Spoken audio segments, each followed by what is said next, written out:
And with that, we are back with another edition of Sunday Night Astro Live. I'm your Astro guide for this evening. The 14th of January. And we're almost through Capricorn. It will be 6 more days before we transition into Aquarius. And my, oh my, oh my. Are things going to get crazy?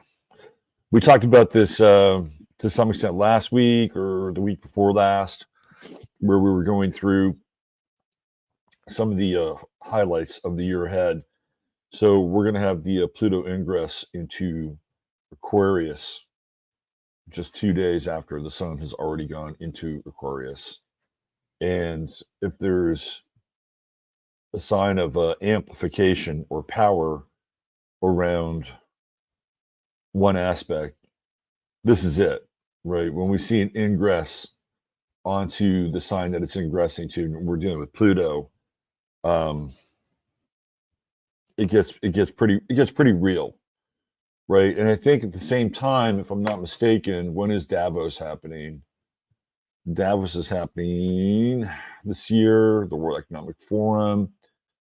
So that starts tomorrow, and it goes to the 19th, which is right at that time where the sun moves into Aquarius. So it's kind of like what's really interesting is that 19th of January represents that 29th degree of Capricorn with the Sabian symbols. And you guys know I've talked about this one before. I think it's one of the most important Sabian symbols in the whole set. And let me bring it up here so you can see it. Let me, let's do this. By the way, how is everybody? Are you staying warm out there? We're about to get into epically cold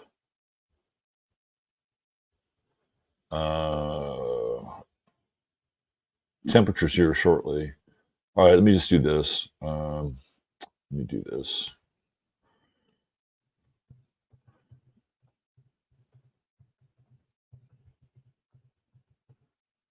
All right.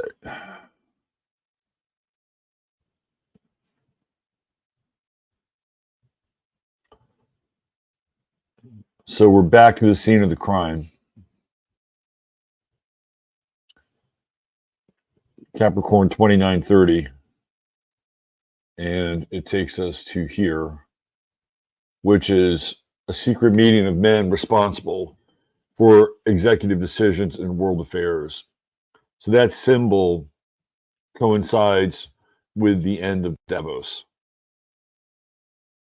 which of course is where the World Economic Forum meets, and they spend ungodly amounts of money to get there and fly via either their private jets or first class on commercial jets. All they'd have to do is zoom in, and they can do all of this and save the climate, save the world, but they don't. You know what? I found out recently that the World Economic Forum, which by extension would be members of the World Economic Forum, are given complete diplomatic immunity by the country of Switzerland. So wrap your head around that for a minute. Like whatever they do, they are politically immune. They're essentially they're bulletproof based on their affiliation. And you don't even have to live in Switzerland. You have to be a member of the World Economic Forum, which is based out of Switzerland, which gives you then political immunity, political and diplomatic immunity. So that means you can't be extradited. I mean, there are all kinds of things that go along with it. So I just wanted you to wrap your head around that. So here we go, Capricorn 30, a secret meeting of men responsible for executive decisions in world affairs. The power to assume responsibility for crucial choices arrived after mature discussions with those who share this power. Well, how mature are they? Question mark. This was written by Dane Rudhyar in the late 1960s, early 70s. And Dane Rudhyar was a theosophist. So he believed that there was a secret order of enlightened beings that were in contact with humanity. They were called the White Lodge or the Great White Brotherhood, which, by the way, would be considered racist by today's social norms and standards. But aside from that, this is formed the sort of the backbone or the spine for a lot of Rudhyar's belief. It's interesting because Rudhyar's in Aries, and I guess you could throw in sort of a version of Arianism. What I mean by Arianism, I'm not talking about like the Third Reich or anything like that, but Arianism in a sense that kind of extends beyond that. And of course, we have this whole idea of the Theosophists were playing this very central role, especially during World War One and the lead up to World War One, because the idea was that after World War One, they would have the League of Nations that would have been adopted by all the countries around the world. And World War One was supposed to be the war that would end all wars. And then they would have the world savior that would emerge from that period of time. And the Theosophists had zeroed in on Krishnamurti and his younger brother. So they were the ones that were supposed to emerge as one of them. They didn't know which one. But when Krishnamurti's younger brother died, I think in Ojai, California, if I'm not mistaken, they went from India to England and then to Ojai. Then it fell to Krishnamurti. And then he left. He moved away from the Theosophists and didn't want anything to do with them. But this is sort of the world that Dane Rudhyar comes from. That there would be sort of the great White Lodge or the invisible brotherhood, and that they would then interpenetrate into world affairs, and then the men and women, I suppose, who were the most enlightened, were able to sense that interactivity and commune with them. And then as a result, that they would then implement the great plan of the great White Brotherhood or the White Lodge. And so this is the basis of this interpretation by Rudhyar. So let me just go a little bit further here. We are all aware now of the work of secret committees in the White House and at all levels of the government. So he is acknowledging the fact that this symbol has manifold meanings. So this is the worldly level right here, right there. The student of esoteric philosophy believes in the existence of what has been called an inner government, which has the power to direct or guide the evolution of our planet and of mankind. So in that regard, I think he's referring to like the early version of the Freemasonic Brotherhood, like pre-1776, pre-Weishaupt, or the Rosicrucians, pre-1776. So I think that's what he's referring to. And you can digest that any which way you want. The student of esoteric philosophy believes in the existence of what is called an inner government, which has the power to direct or guide the evolution of our planet and of mankind. Some people speak of occult hierarchy or of the White Lodge. Here again, what is at stake is a seeing through the facts of telluric processes in human history, assuming that these facts are at least in part the outcome of the decisions of a supreme council of quasi-divine beings. So he's essentially saying that the arc of human history has something to do with decisions that are made by semi-divine beings who aren't even in the corporeal realm. And, how true is that? Well, there could be some truth around it. When you get into the story of Saint Germain, who has supposedly lived thousands of years, who would be one of these people who would show up in that cosmology or in that pantheon of the divine rulership. Maybe that's true, right? Because there have been stories of Saint Germain showing up as Francis Bacon and Count Rákóczi and all these other individuals who have, and I think there was like a Saint Germain sighting somewhere in Philadelphia during the creation of the Constitution. It plays a pivotal role. Now, again, this is just something I'd heard a long time ago. I'm not going to go on the internet and show you a little chapter and verse part of it. But this is what, again, this is what Rudyard was talking about. The telluric processes would be sort of the interpenetration of some form of etheric energy, and for lack of a better description, thought form, right? So these thought forms would descend into physical reality or physical manifestation by some form of telluric process. Now, when you look at things like telluric wands or telluric statues, you have essentially obelisks, right? That these obelisks would be the technology through which this telluric energy or this etheric energy would descend into this plane. That's why there's obelisks all over the place. And that's why the Freemasons venerate the obelisk. Besides the fact that it looks like a penis, a phallic symbol, but it's supposed to play a role. And the role is to draw down the etheric or the telluric energies of the galactic mind, or the mind of the or the influence of the White Lodge or the esoteric brethren. So that's what the telluric process is about. Assuming that these facts are, at least in part, the outcome of the decisions of the Supreme Council of quasi-divine beings. Obviously, the symbol can also refer to what occurs at the more ordinary level of business and politics. At any level, it refers to the highest form of social interaction. This is the last symbol belonging to scene 20 and related to the zodiacal sign Capricorn. We see it in the culmination of social responsibility and a reference to executive power. Now, that is where the sun will be. Also, Mars is there. I'm sorry, Pluto is there right now. And we talked about this at least 3 shows ago when we got into Pluto and Capricorn at that degree. So Pluto's been there for a while. And the idea here is that there would be decisions that would be made by people that are sequestered behind closed doors, who do have access to the corridors of power, who are able to agree on unilateral decisions and actions that would take place.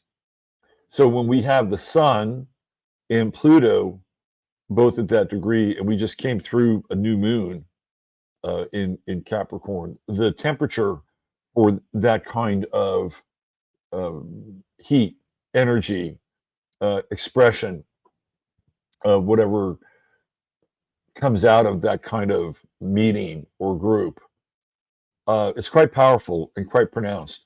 So I would not be surprised that when they break Davos, that of course they'll share with us all the great news that they have in store for us, some of which they won't share, right? But the cat is out of the bag, right? We know that this is the roadmap that they are moving us along, right? This is the roadmap.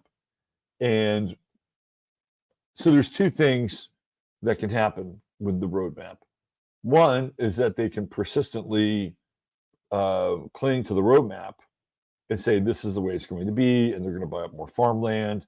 They're going to create more insect processing plants. By the way, I talked about this before. You guys may remember it. Russia has created its own like bug processing plant. So the idea that Russia is apart from this, greater global plan, I think is really suspect. And when you look at everything Russia's done, basically they followed the orders of the World Economic Forum. Who knows? Maybe they're creating cricket milkshakes for other countries. Maybe not their own brethren. I don't know. But clearly that's what's happening. So we know that's the path, right? Again, whatever you think of him or whether you like him or not, the Vivek Ramaswamy was talking about how they have this carbon capture pipeline that's going all the way through the state of Iowa, and it's a big deal because you use eminent domain and able to basically take private farmland and say, sorry, this is for the greater good, and we're going to sink this carbon capture pipeline. And the carbon capture stuff is really pretty insidious, right? They're essentially taking out the essential carbon that is in the atmosphere. I mean, it is really a scant amount of carbon. And so it really feels like they're in this bizarre kind of, act of terraforming the planet and creating a very different kind of world. And these carbon capture pipelines are all over the place, and they're going to become more ubiquitous as time goes on. So again, it's all, not so hidden in plain sight.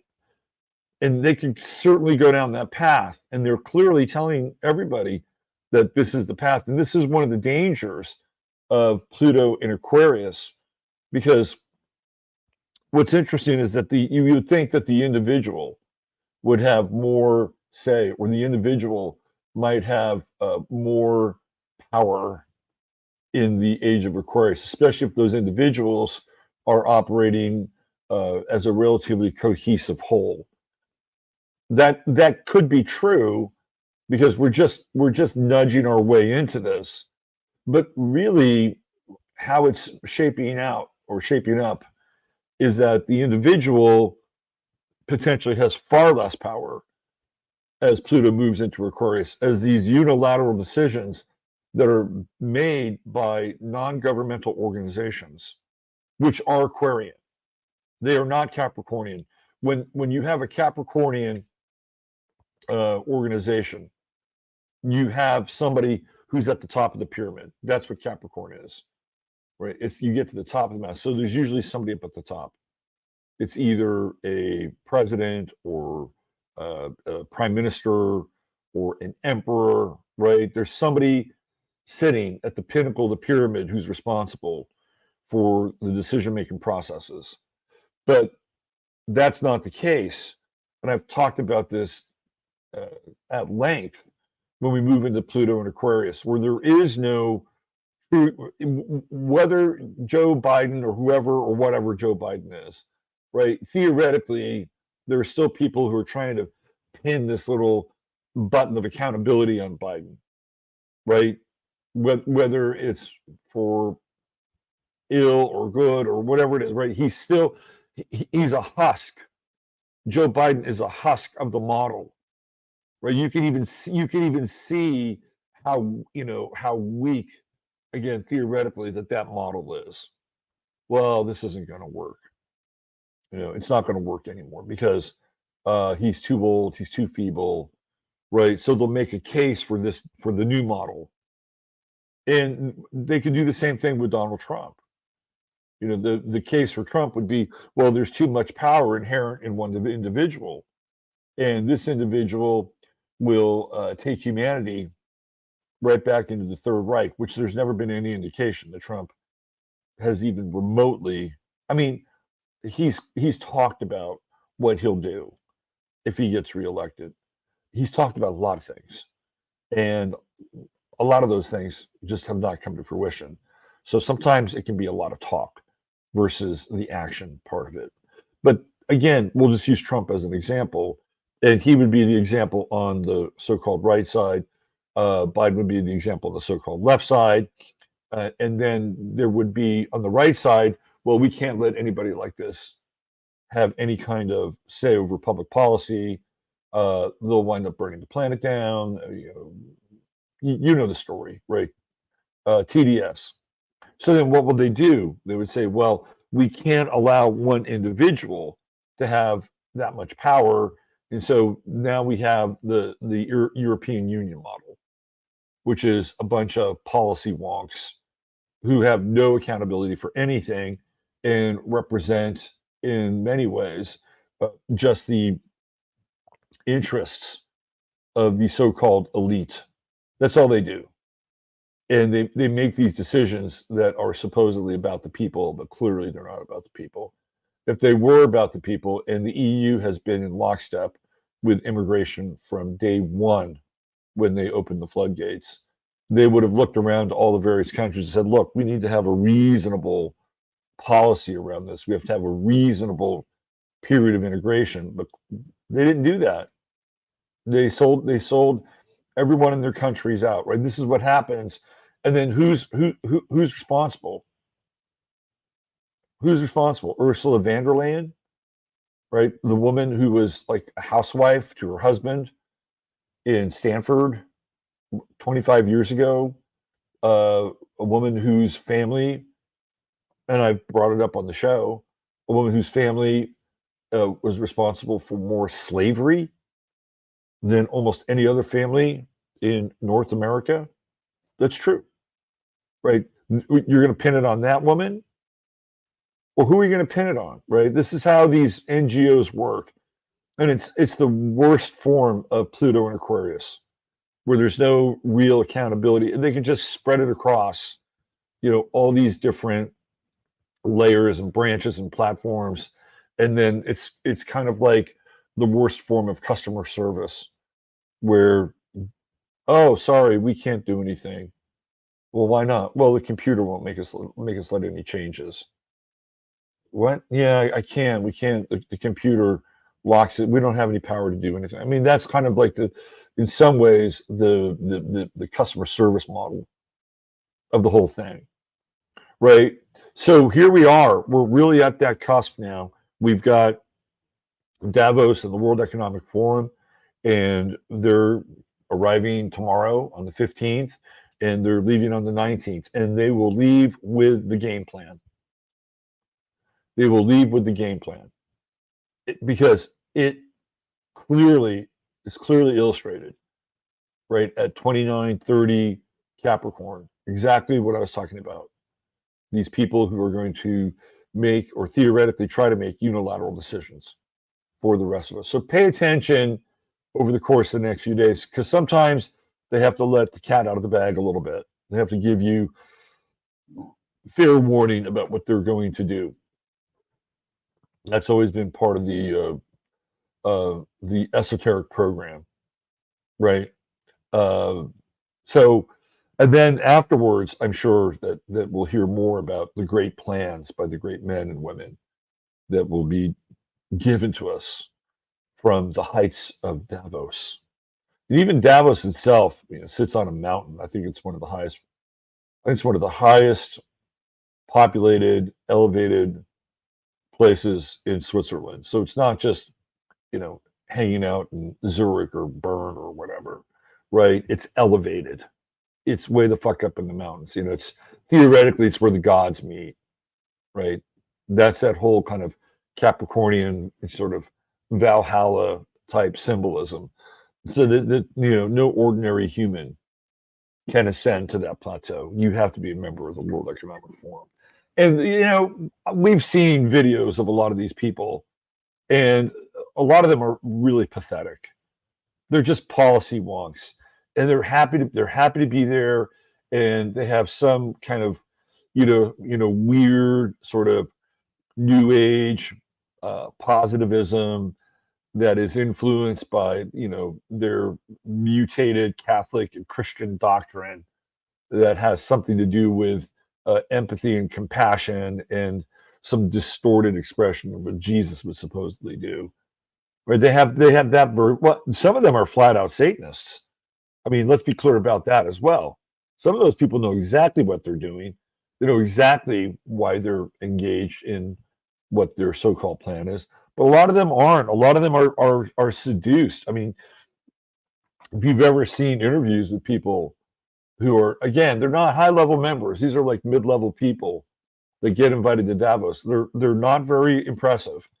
They're not very bright, but they're intoxicated by the fumes of them participating in some grand, not even experiment, some grand activity that feels that they're part of destiny. Like, I mean, that's what they're told too. I mean, that's the other thing. Because when we get into Aquarius, What's the other side of Aquarius? It's Leo. So what are you appealing to? You're appealing to people's egos. Wouldn't it feel great to feel like you're special and that you're playing a special role to help change the course and history and direction of humanity? And maybe a small role, but you're playing a role, right? You've been given a mission. You've been anointed, by the demigods of Davos. And so you go back into your life feeling as if you've been blessed and consecrated, and then you attack your mission with zeal because you know that you are playing your own little role to bring a new and better world in. And it's all based on a lot of these really artificial values, right? Values that are a reaction to a world that they think is actually happening before. And it's all based on complete fiction, right? It's all based on complete fiction that the world is becoming more radical and not just radical, but being radicalized by the patriarchy or white supremacy or people that are linked in that regard to machines that use coal and gas and petroleum, right? And then that's all kind of tied into this whole idea of privilege, whether it's white privilege or first world privilege. So it works on their conscience. So in order to feel less guilty and have a redemptive moment, they'll also buy in as well, right? They will identify with the oppressed, which is a big part of the alchemical equation for people to be manipulated. And that's not to say that people can't have empathy. I think it's an important quality, but when it's weaponized, that's a whole other story.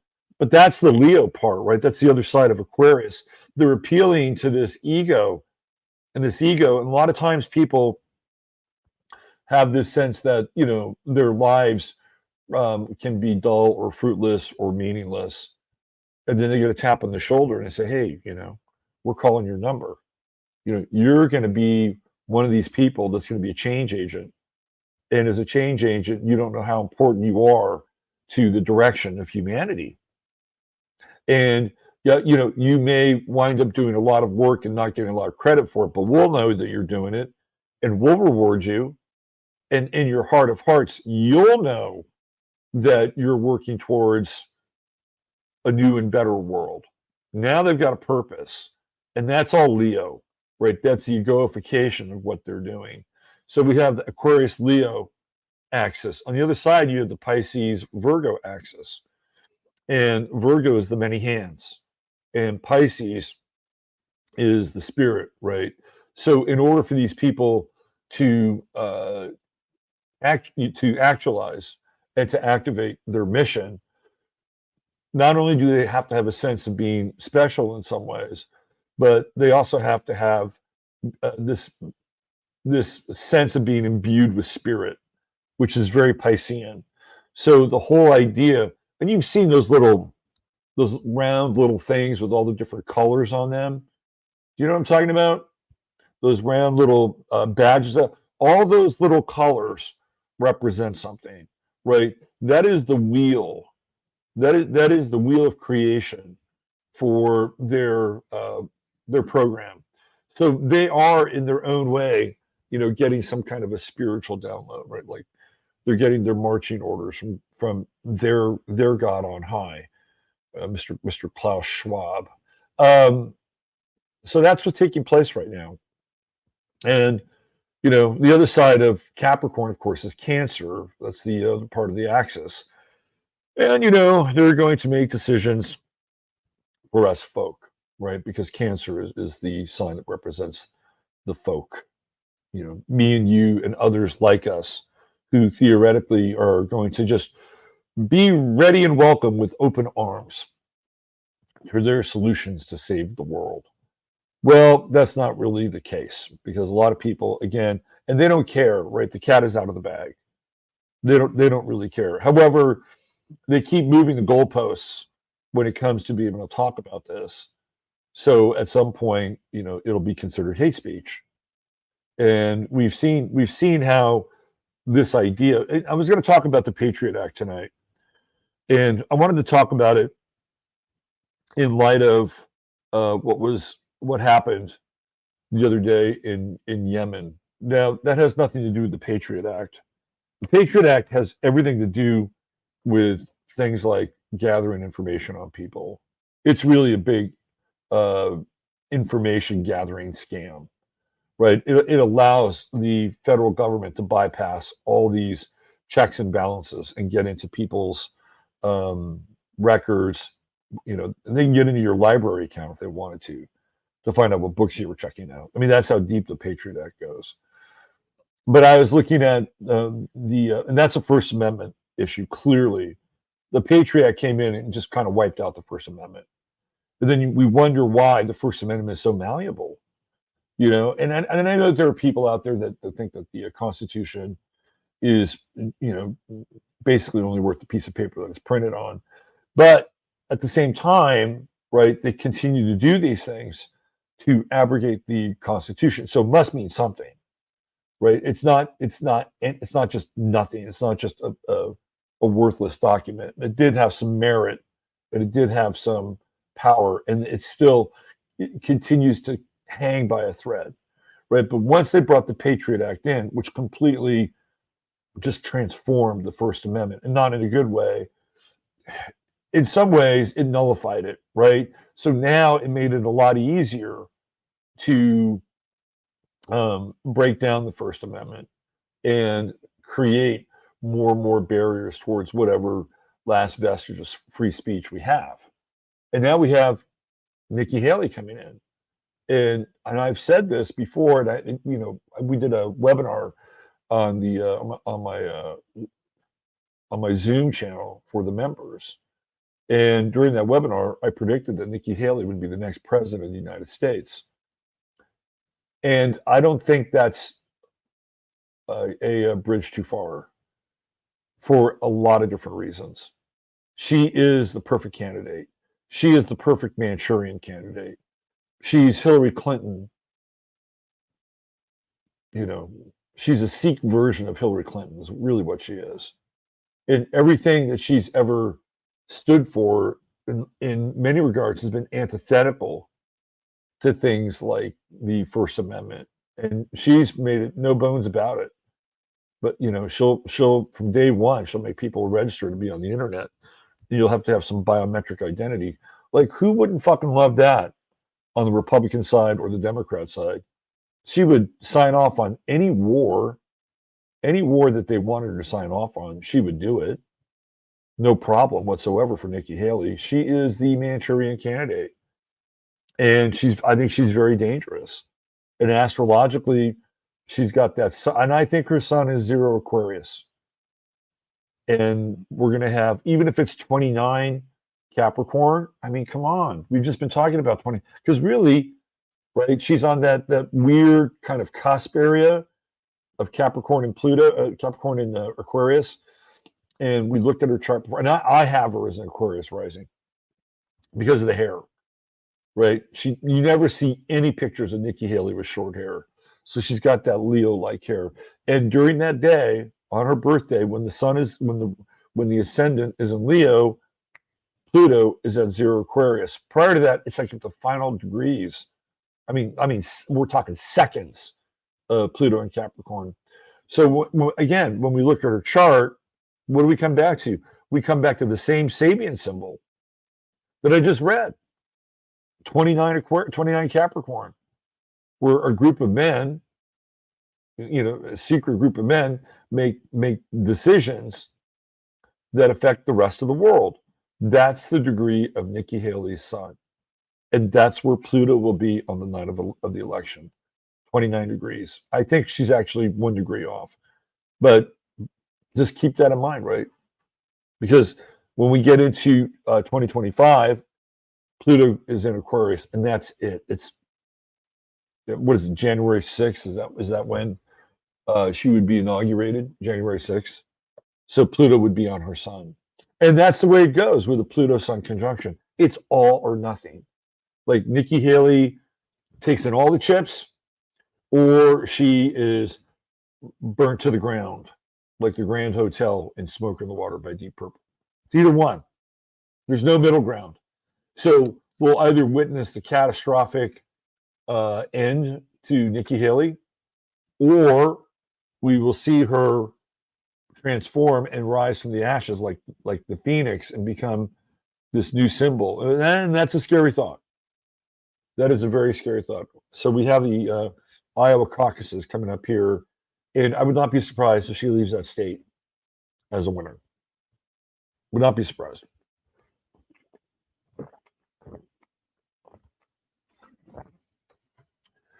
Now, it doesn't always mean that whoever wins Iowa goes on to win the presidential nomination for their party. But in many cases, it is a very strong indicator of that person coming out on top. And then what that does is cements a lot of money moving forward, right? People will be like, well, let's just wait. Let's just wait to the other caucuses before we, hedge our bets and put more money on, because it's really going to come down. I mean, like Trump is Trump, right? So he could, when I say Nikki Haley wins the caucus, she would outdistance herself from DeSantis and Ramaswamy, because there's a whole other kind of discussion with Trump. Like there's Trump and then there's the rest of them. But if Haley comes out on top, which I think she will, then that gives her a lot more momentum financially for people to invest in her. And she already has this strange kind of unilateral investment coming from the Koch brothers. Well, there's only one brother left, so I don't know why they say brothers. The Koch bro. There's a Koch bro, and then BlackRock. And so this is who's investing in her. Of course, the Koch brothers connected to the Cato Institute and a lot of these more quote unquote conservative think tanks, but they're not really that conservative. They're not interested in conservative values. They're interested in the values of the Uniparty, which look a particular way. And for the Uniparty, the best business that they can be in is the business, clearly, of war and destabilization, especially now. And then that war can take on so many different guises and appearances. There's international wars. There's, wars on people within borders, things like that, right? It's still war. One is more overt, one is more covert. So this thing in Davos, I just wanted to bring it up because it's ending right on that degree of Capricorn, and they got their marching plans. They have their marching plans, and the other thing too, and I don't want to sound like this is just a done deal, and it's just all completely baked in the cake, and the people don't stand a chance. I don't think that that's entirely true. Go back to who's got to carry these things out, right? Who's got to carry out the orders? The people that the turtle on the fence post, like my friend Russ has talked about on a number of occasions. They're just not real competent. They're not. So when the shit hits the fan and things get very intense, it'll be interesting to see how a lot of these people operate and carry out their duties. Will they abandon their post, so to speak? We might see some of that. That's not to say that there aren't people that are inside those groups that know exactly what's going on and are to some degree ruthless in their attempt to overthrow the system for whatever reason, right? That it's not egalitarian enough, or not feminine enough, or not satanic, and whatever, right? They're like just all in, and those people are the sort of the dyed-in-the-wool agents, change agents that are probably at a couple levels above them, right? To make sure all this stuff goes down. But, things don't always go according to plan with Aquarius. Starts off, what did Mike Tyson say? Everybody's got a plan until they get hit in the nose, right? So not everything, or get hit in the mouth. Not everything goes according to plan. That's just the nature of Aquarius. And we've talked about this before, but it also represents new alliances and figuring out that the enemy of my enemy is my friend, that sort of thing. and it's going to be fascinating to watch, these strange bedfellows. To me, that'll be the most interesting part of this. It's like, huh? Those two are together? What? Really? Yeah, well, it'll make sense because people will rally against their common interests, or they'll rally for their common interests against a third party. Triangulation. That's what it's called, triangulation. And I could easily see that happening. But the other thing too, and this is something that Katt Williams talked about. We're going to get into Katt Williams' chart tonight. Is that he said that 2024 is going to be the year where a lot of these things get shaken out and the truth is revealed. And I totally agree with that. I completely agree with that. And I'm not going off of any kind of astrological demarcation, but it does feel, this is just pure like instinct, right? It does feel as if there is this raising of a vibration, right? That there's this raising of a vibration, and as the vibration rises, sort of whoever's been operating at a particular level gets shaken out. It's kind of like that movie They Live, where they cut the signal at the end. Sorry, spoiler alert if you haven't seen it, but the signal gets cut at the end. And then all of a sudden, these aliens who are living amongst humanity all of a sudden are revealed. Like you can see them, people can see who they are. And that's what 2024 feels like to me. The signal starts to get some flutter and wow, right? It's not a clear signal. So we begin to see, some of it is just out there. They're just not going to hide it anymore. And that gets into some of the weird kind of crypto-terrestrial stuff, the chimera stuff, the sort of the weird, Nephilim, Elohim stuff. I mean, there's something about this kind of, how would I describe it? Almost like this carrier wave that has kept us kind of in this trance for a long time.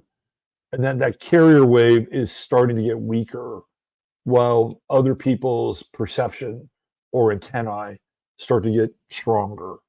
And then what happens is that we start to see the ghouls for who they are, right? Like, I mean, look at Madonna. I mean, she looks horrible, if that's even her, by the way. And I have some reservations as to if that's even her. I was looking at some pictures of Oprah Winfrey the other day, and she looks horrible, right? And Oprah Winfrey has had this. She's an Aquarian, so she's had this kind of look for a very long period of time. And this was before they kind of carted her off, whoever that was, whatever. But it was with her interview with Raven-Symoné, which I thought was great. And I thought to myself, man, she doesn't look great, right? She's not kind of transmitting that same kind of Oprah vibe. And even that interview made her look kind of petty and foolish. If you don't know what I'm referring to, she was asking Raven-Symoné about her partner. So Raven-Symoné happens to be, she doesn't even call herself gay. She doesn't even like to be identified as gay, which, I respect that, right? I respect her. And Oprah Winfrey was talking about, well, how do you see yourself? She said, I don't really see myself as Black or African American. And Oprah was like stunned. And she's like, what? Really? And she was like, yeah, I don't know where my roots go back to. All I know is that my family comes from Louisiana. And that makes me an American. And I don't see color. All I see is American. And that's what I'm talking about. And that's just such a I mean, that's a mind fuck moment, right? For a lot of people. Because on the one, and this is what I'm talking about, strange bedfellows. So on the one hand, Raven Simone is announcing to the world, right, that she's got a partner and she's very happy, never been happier. So if you're on the conservative side, you go, oh no, another one of them, right? Another one of them. And then all of a sudden, she starts talking about, well, I don't see color. All I know is I'm from Louisiana and I'm an American, right? And Oprah keeps, trying to, get her to cop to the fact that, well, I may be a little black, right? She doesn't do that. So then if you're judging her on the fact that she's with another woman and all of a sudden you hear man, she's an American and she doesn't judge people with color. Wow. Well, that's kind of refreshing, isn't it? Since we've been just absolutely drowning in identity politics, she's not identifying with anything except for being a fucking American. Right? So if you're on that side of the ledger sheet, you're kind of going, okay, I'm going to accept her. Now, I'm not maybe supposed to accept her because my pastor told me not to accept, but man, she's an American and she loves America. And I don't know, I'm going to have to rethink this. Now, on the other side of this is, I love the mind fuck here. On the other side of the ledger sheet, you're like, yeah, you go, girl. You go, girl. You got that silver hair. You got that hot mama at home. Oh yeah, we're with you, girl. We're with you. Yeah, yeah. And all of a sudden, what? You don't identify as black? You don't identify as a lesbian? You don't identify as American? What the fuck is going on with you? We thought we could trust you. Perfect. That's a perfect scenario, right? I mean, to me, in a lot of ways, that is another kind of, note from the trumpet that sounds in the aeon of the dawn of the new age, right? The Aquarian age. You get Raven Simone will fuck with everybody, right? Just fuck with everybody.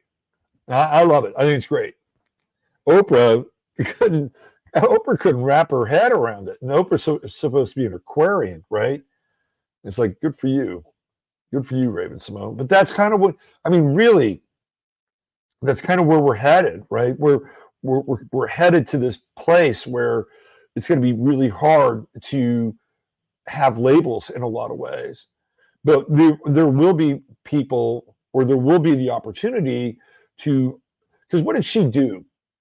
She identified with a group, right? And that group was being an American. That's a group. That is a group. So when you identify with a group, it's Aquarian, right? But what she didn't do is she didn't identify with it on an individual level, right? She didn't like, wrap her arms around the identity political persuasion of that idea. I thought it was great. I thought it was absolutely great. And, and whatever your religious beliefs are, how can you not support a person who is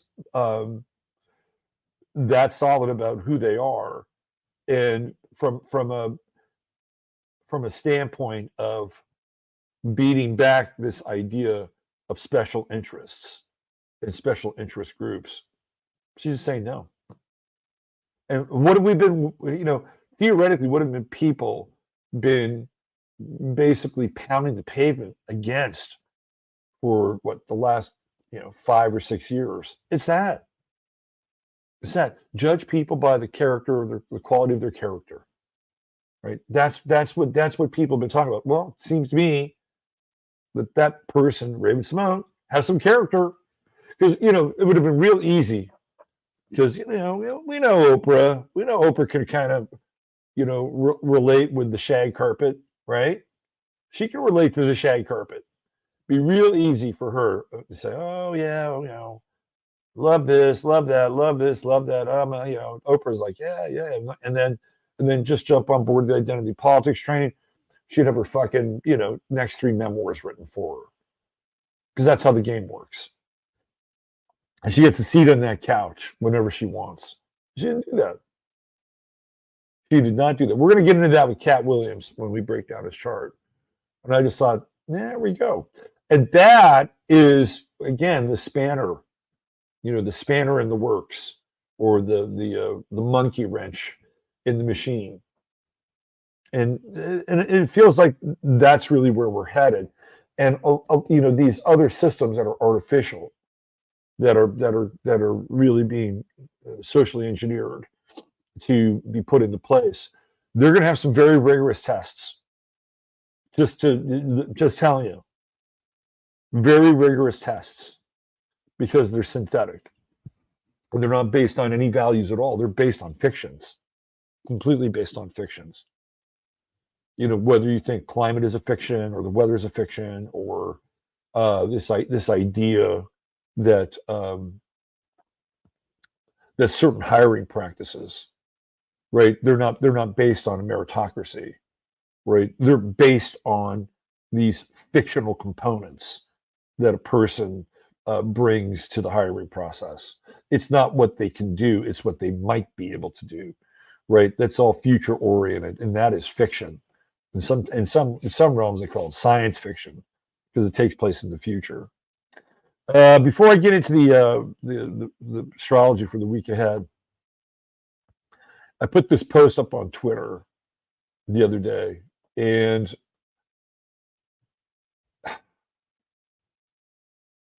I was talking about how when Regulus went into Virgo in 2011, and I still think that we have not adapted to that at all, right? Like, Regulus was in the sign of Leo for centuries and centuries and centuries.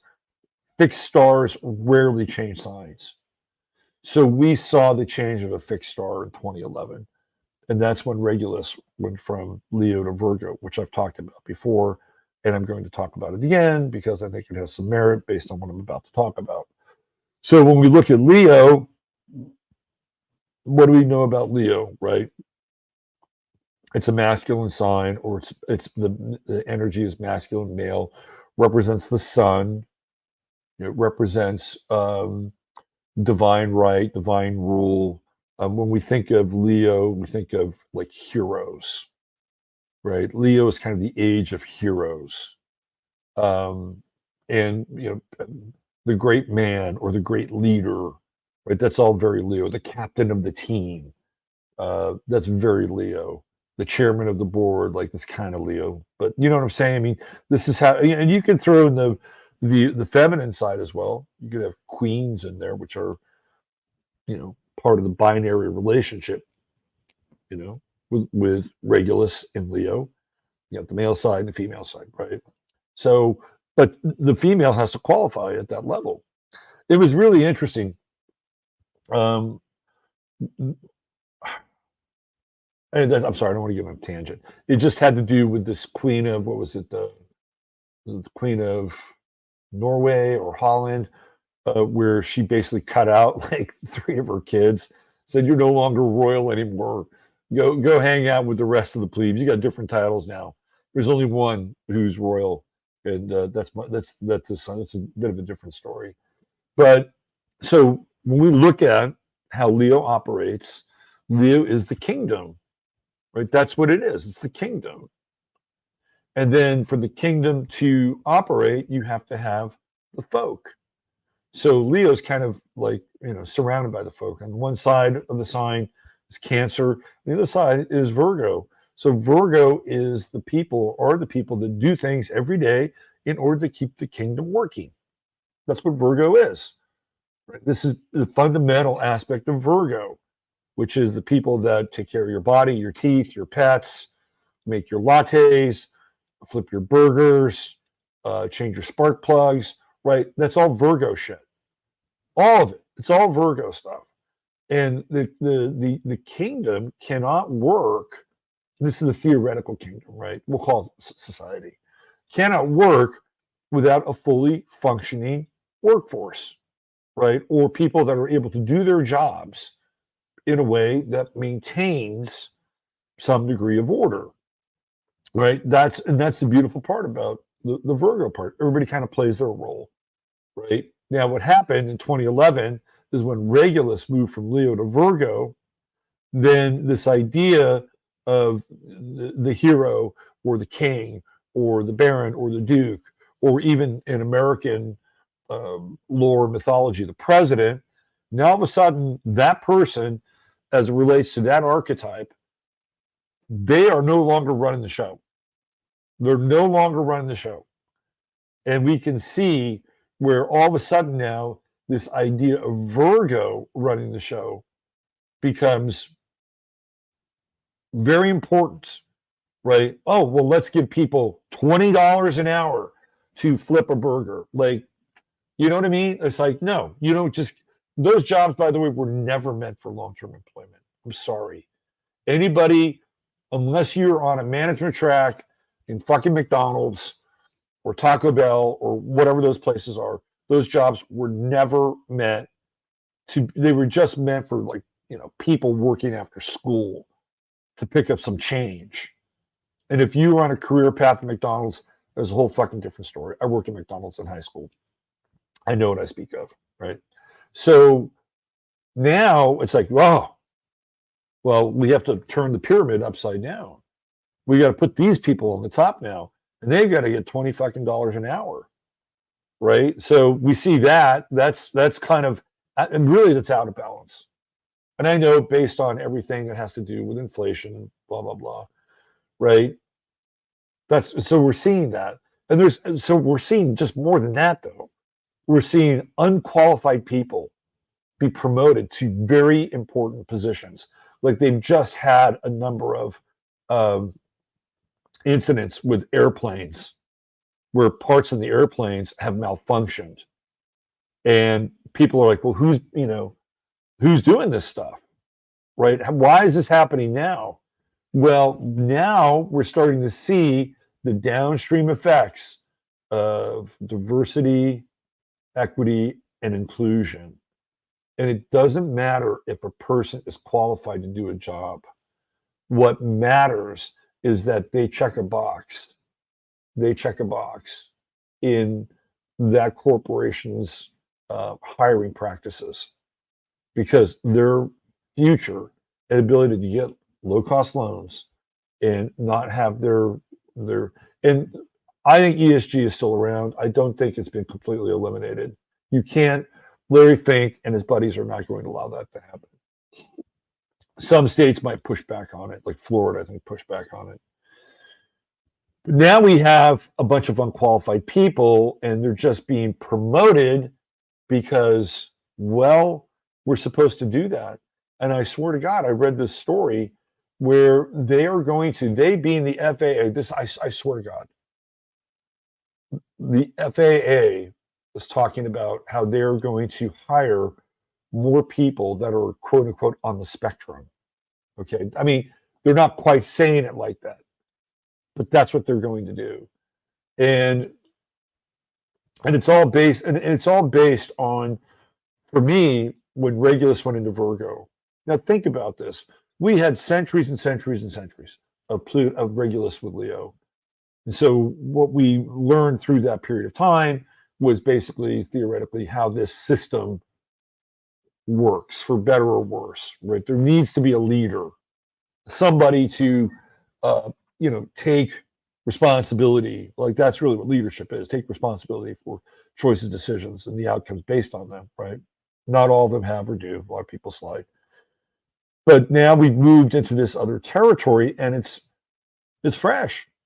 I mean, with a fixed star and Regulus moving to Virgo, that could have been just like fucking last month with some other sign, or last week, even though it happened in 2011. We're 12 years out, and we're still seeing the effects of this, which is the promotion of unqualified people to take on jobs that really impact us on a very significant level, right? So you can just see this thing happening. It's kind of a nightmare, actually. And you have to say to yourself, well, is this the cause and effect of a fixed star moving? Well, yeah, I think it is, actually, because we hadn't seen that before, right?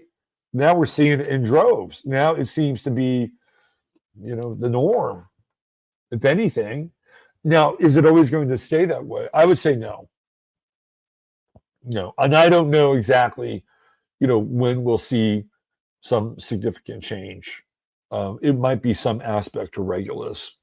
We may have to wait until Saturn moves into Virgo, and it conjuncts Regulus.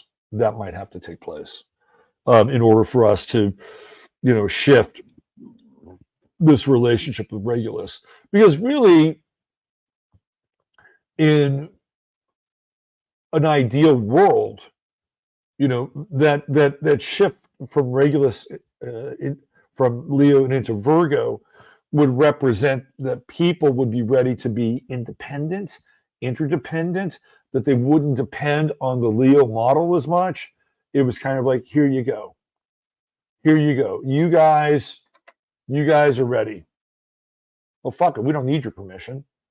We don't really need your permission. What we really need is to be able to innovate and allow to grow in organic fashion, so that take the fucking training wheels off here, right? I mean, humanity's had training wheels stuck on it, and as a result of that, we've just been infantilized more and more and more and more and more.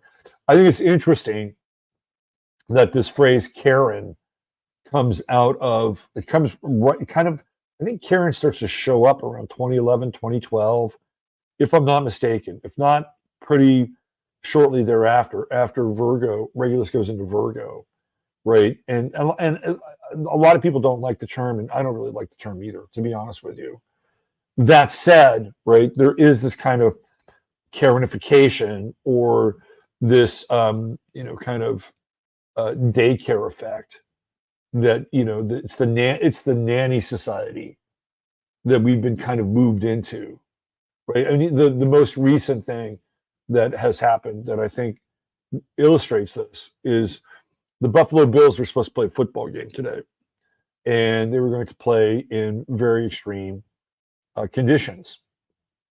Now, I am old enough to remember when the Green Bay Packers and the Dallas Cowboys played in the Great Ice Bowl back, I think it was 1966, and it was in Green Bay, Wisconsin, and I think it was -4 that day. Now, it wasn't snowing, but it had been. It was -4, one of the most extreme conditions that a sporting event had been played under, and it really stands out in this kind of gladiatorial fashion, right? That these two teams met on this sort of Arctic pitch. That's really what it was. They met on this Arctic pitch, and it's one of these archetypal sporting moments. Well, Kathy Hochul, who is the governor of New York, said, "Oh no, we're going to cancel the game today. It's just too cold." Well, guess what, Kathy? It's gonna be just as fucking cold tomorrow when you play the game, right?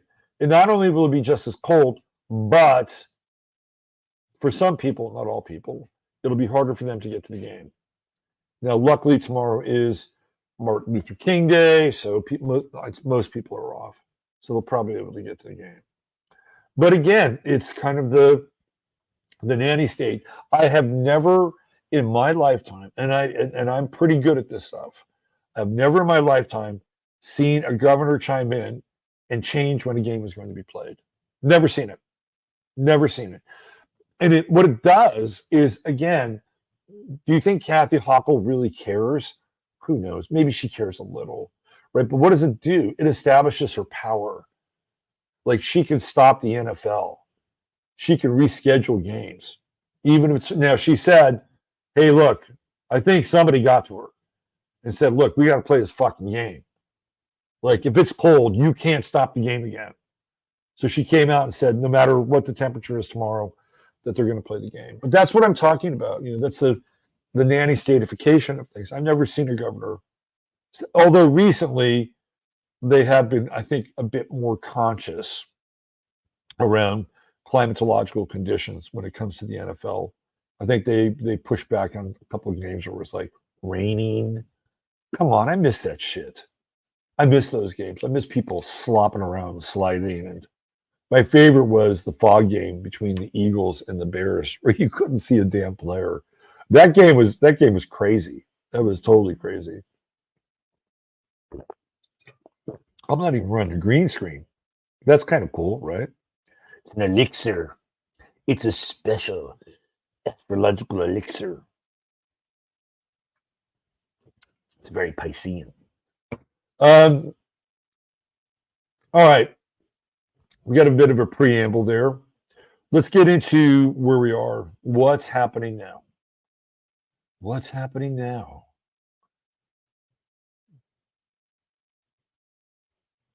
Let me see. What is this? Okay.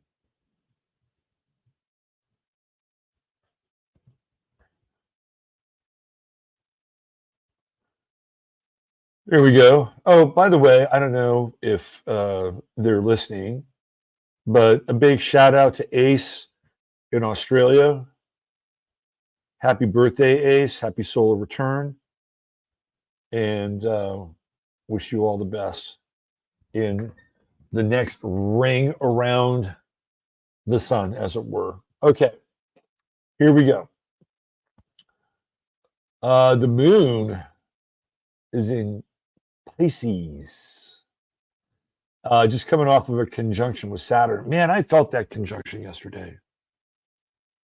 I felt that conjunction. Yesterday, I woke up, I was feeling solemn. I was, and it was an interesting day too, because I did all these chores around the house. And, normally, I get the occasional poke to do the chores because I'm off in YouTube land or researching something.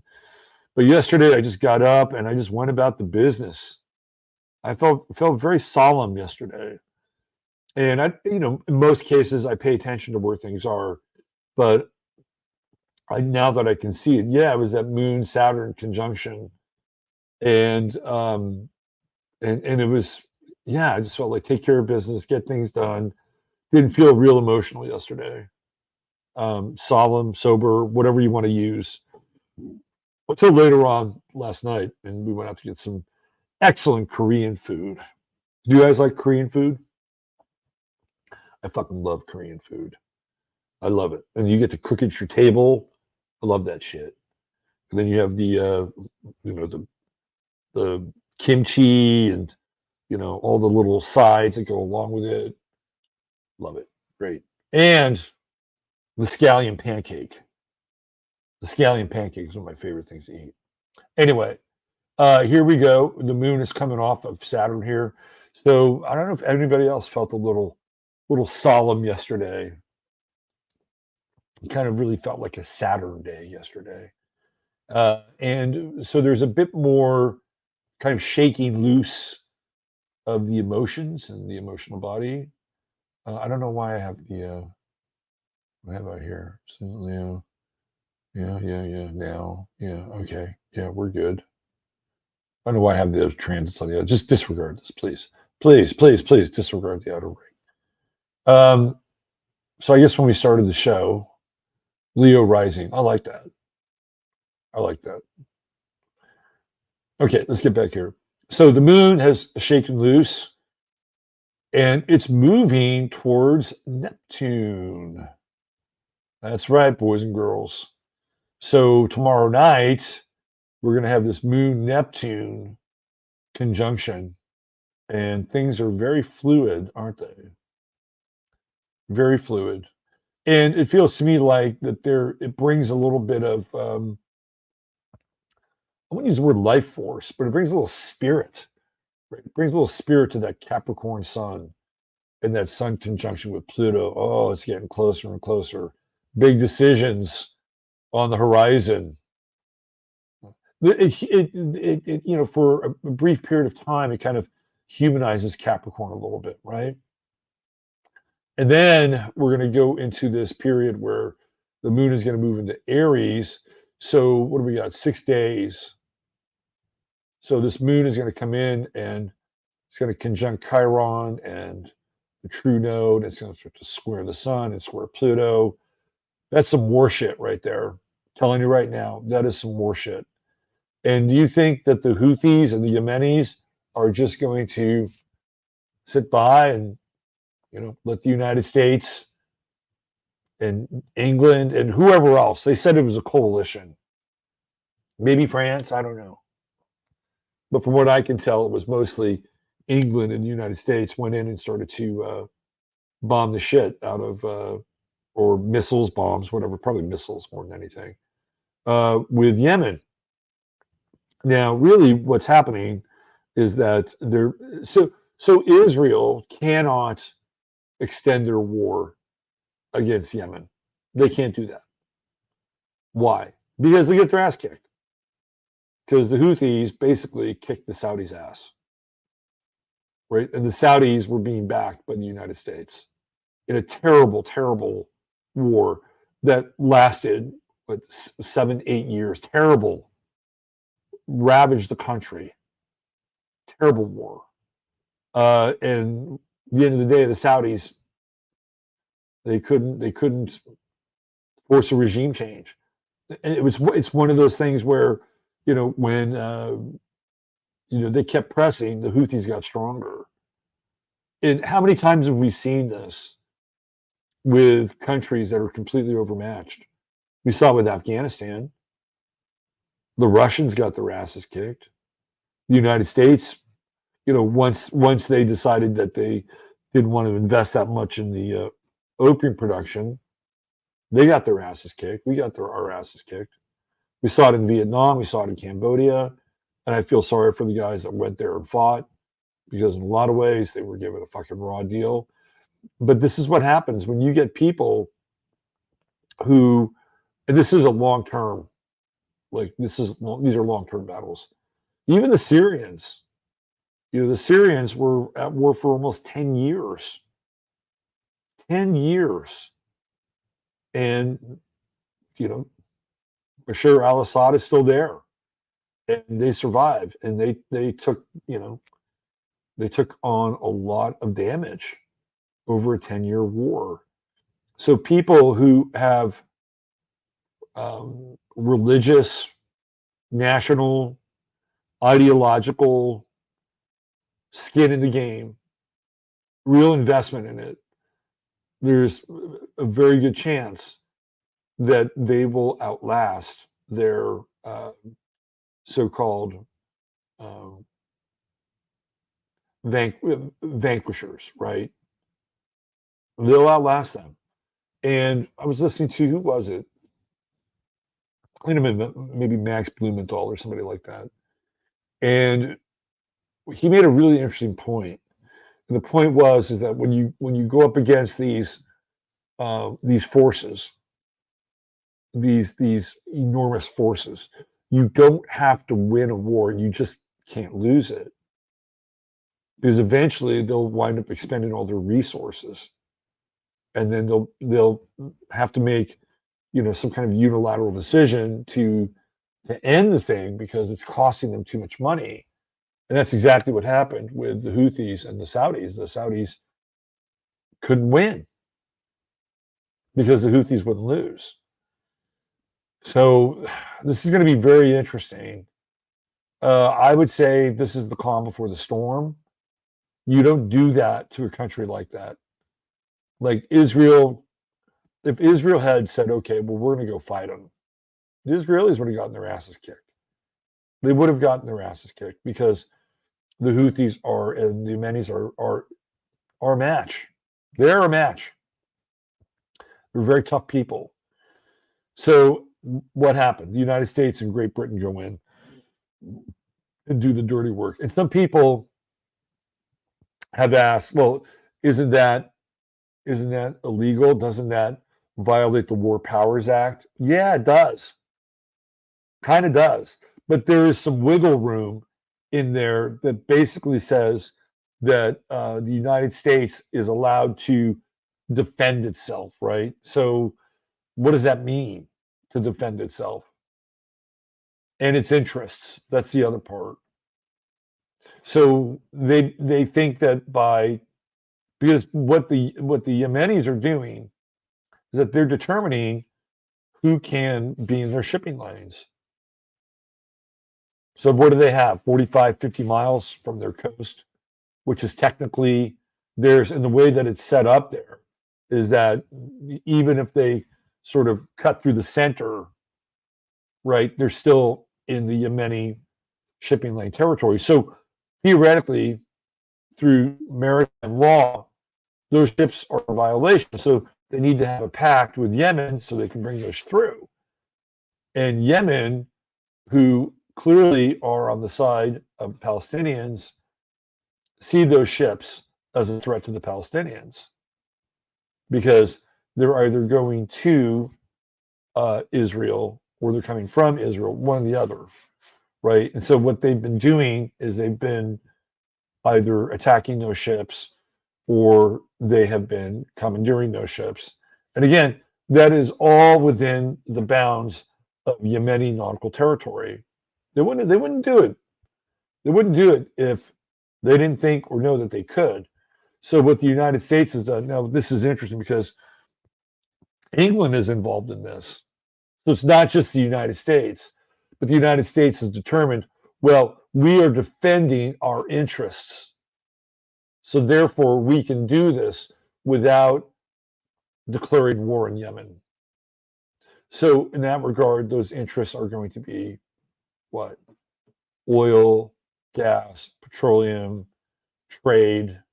That's how they'll define what interest is, and that's how they've done it.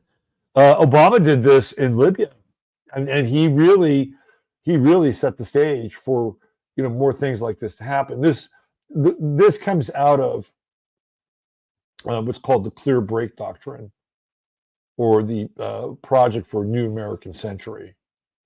And what's interesting is that the Clear Break Doctrine was adopted after 9/11. It was the doctrine of preemptive strike. Now, there's nothing and I went through the Patriot Act, pretty much line by line, and there's nothing in the Patriot Act that says that it allows for a preemptive strike.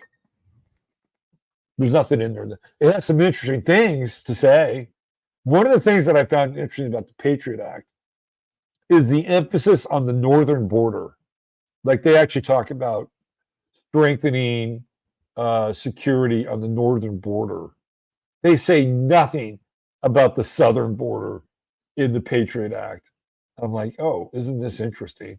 The other thing that I found interesting in the Patriot Act was how that there's a line in there that talks about how Muslims cannot be discriminated against. I'm like, oh, isn't that interesting?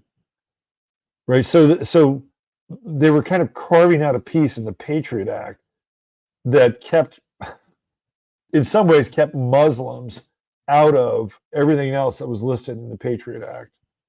Well, that's fascinating.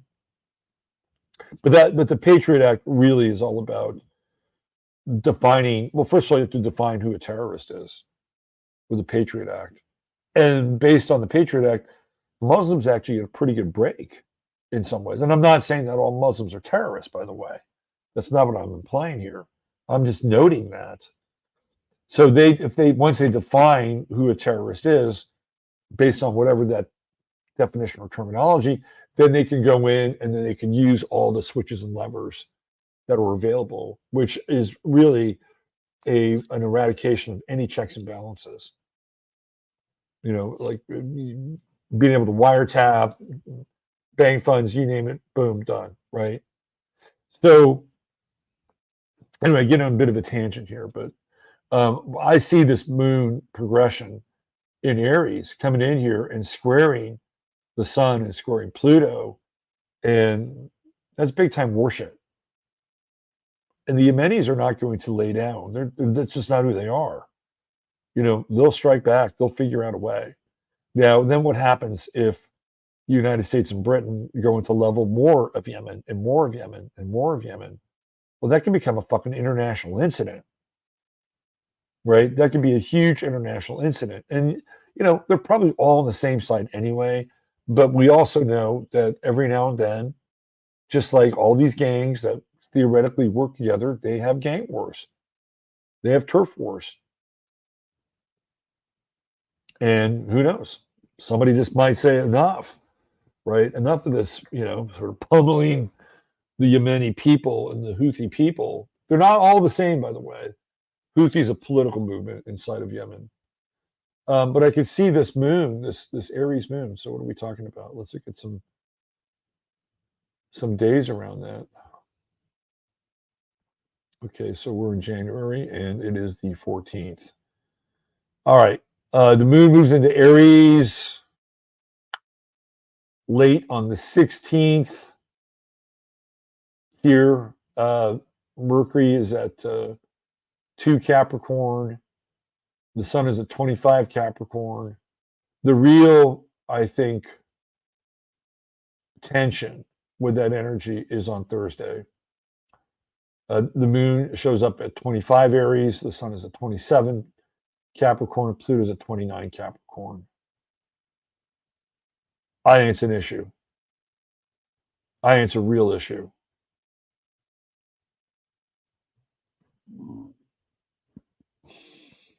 Let me get back here. So that's, and oh, by the way, that's where Eris is. 24 Aries. And that first quarter moon really has its own character. The new moon is like, okay, let's be open, let's have experience. The Shiva moon coming off the new moon. Sort of, oh well, let's see what we can do with our experience. Let's activate. Let's be in the world more. And then we get that first quarter moon, and there's enough intelligence, there's enough adaptability with the first quarter moon to act. And then we have waxing gibbous. We have waxing gibbous after that. This first quarter moon right here, that's action. That's a very actionable moon. So we throw that in, and then we throw that square in, the square to the sun, square to Pluto. By that time, on Thursday, Mars will be around 10 degrees. So not quite in the action with the square, but moving in with a square to Chiron. I just feel like we're going to be dealing from Wednesday, Thursday on with the specter of violence. And we know that the Middle East is just a powder keg waiting to go off. And this thing that happened last week with Yemen is not going to come to any good end. And we also know that domestically, that we've got illegal aliens going to gun shops, buying guns. If you're a gun shop and you sell a gun to an illegal alien, you should just be boycotted by anybody in your area. I'm sorry.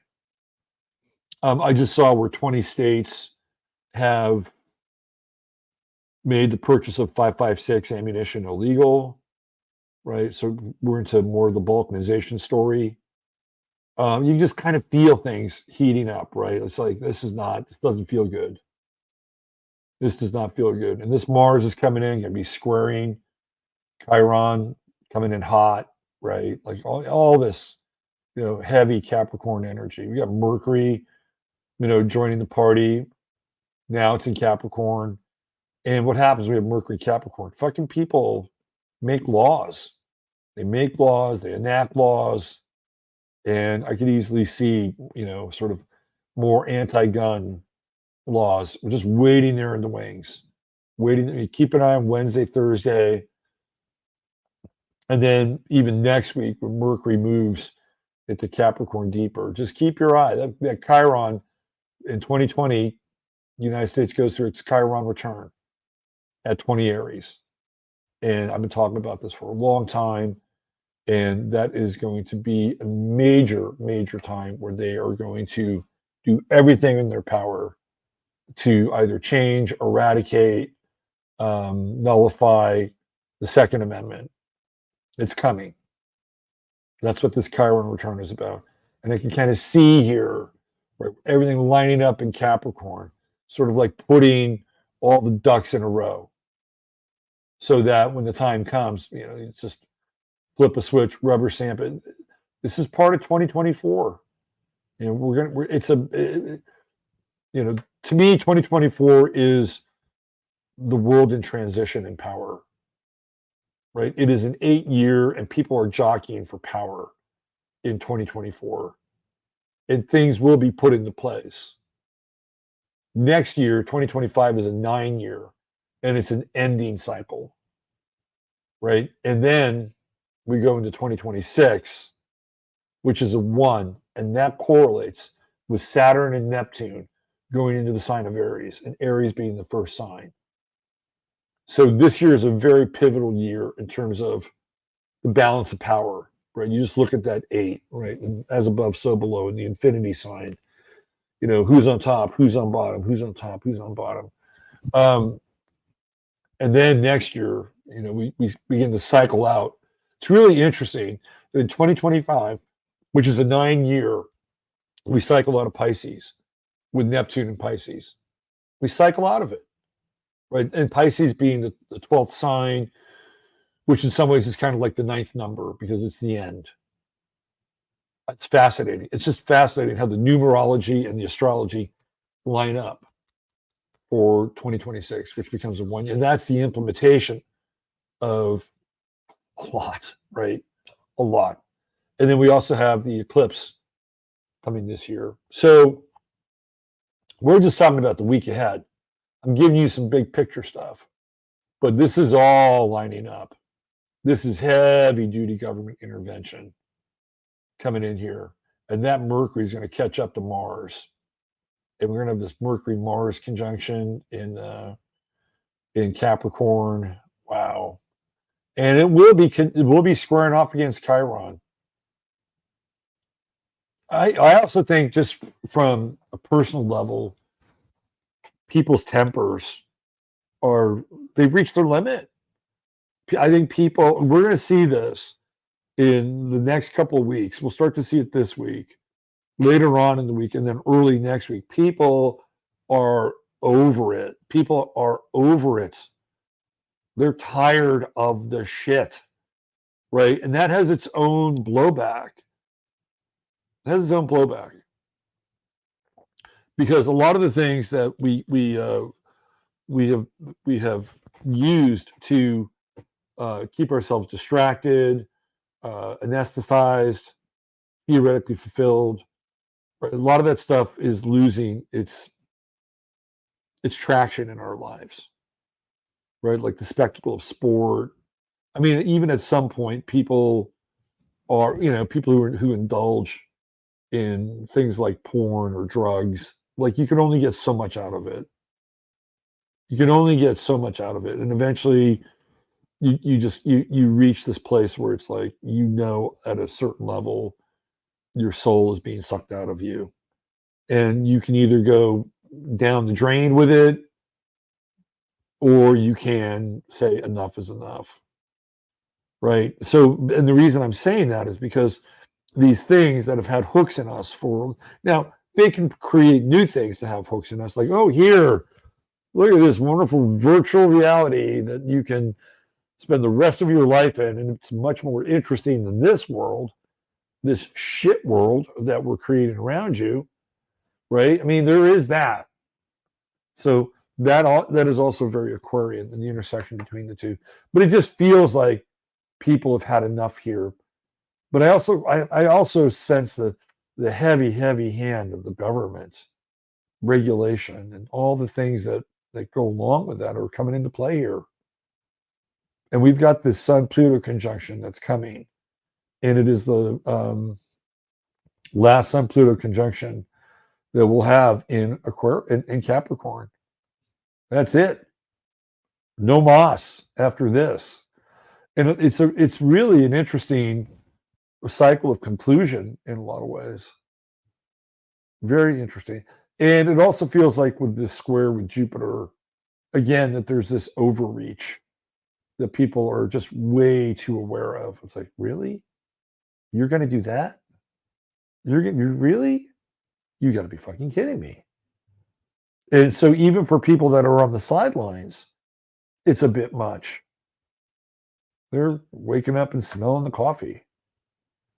The sun is moving out of that trine with Uranus, which it's still there. It's just separated a bit. That's all about. It's all about being able to be a bit more innovative, right? Or innovative. So that's where we are.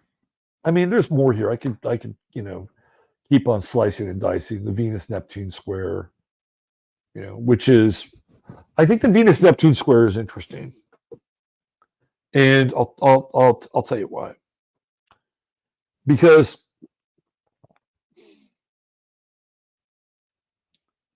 a lot of times we think of Venus-Neptune squares as an exposition of dependency, and they can be.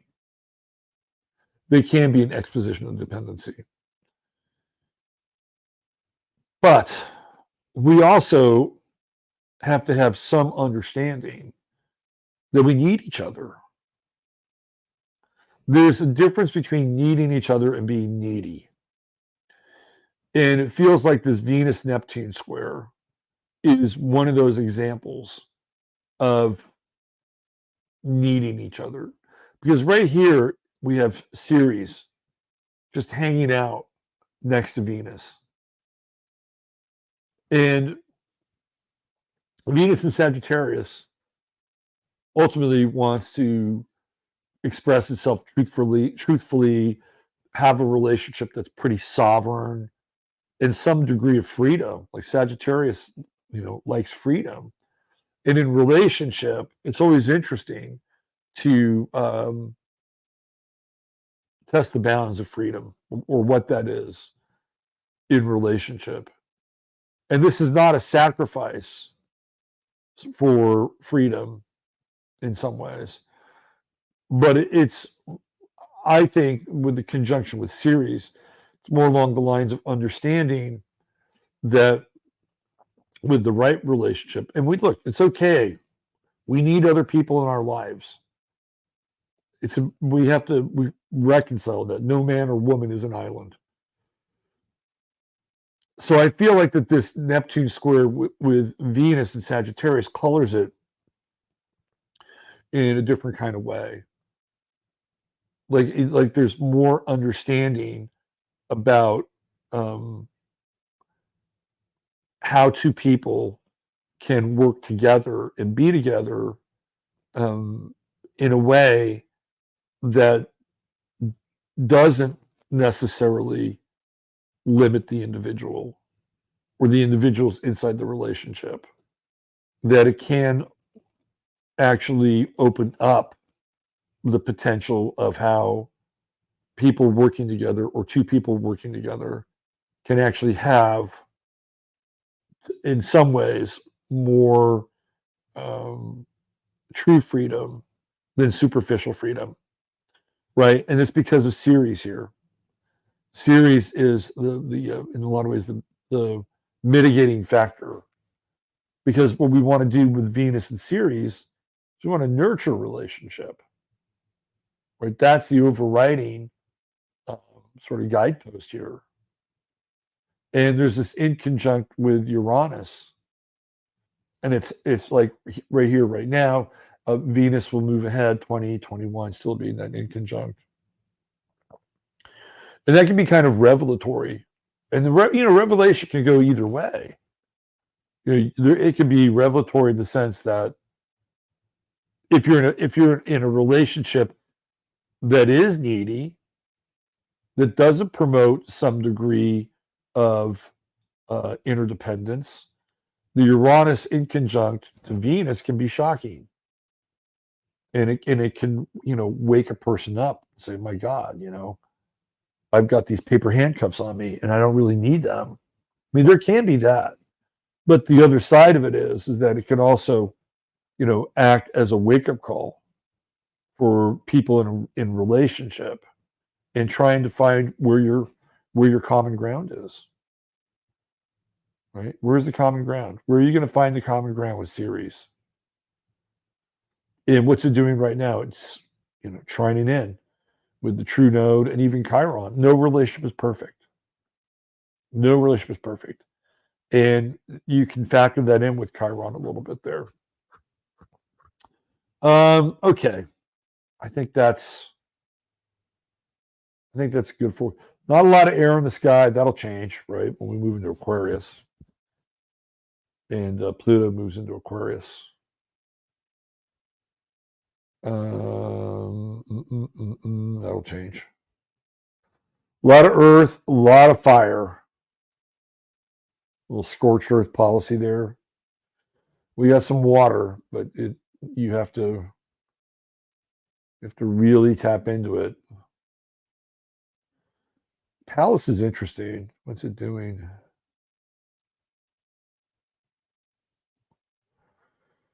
Let's see. Palace. Palace is trining Neptune. Yeah, you should look at where Palace is in your chart. Like where's Scorpio? Of course, we're using Placidus charts. That's where you might have some very interesting, deep insight and deep connection, especially over the course of the next week or so as it gets closer to that trine with Neptune. Kind of visionary.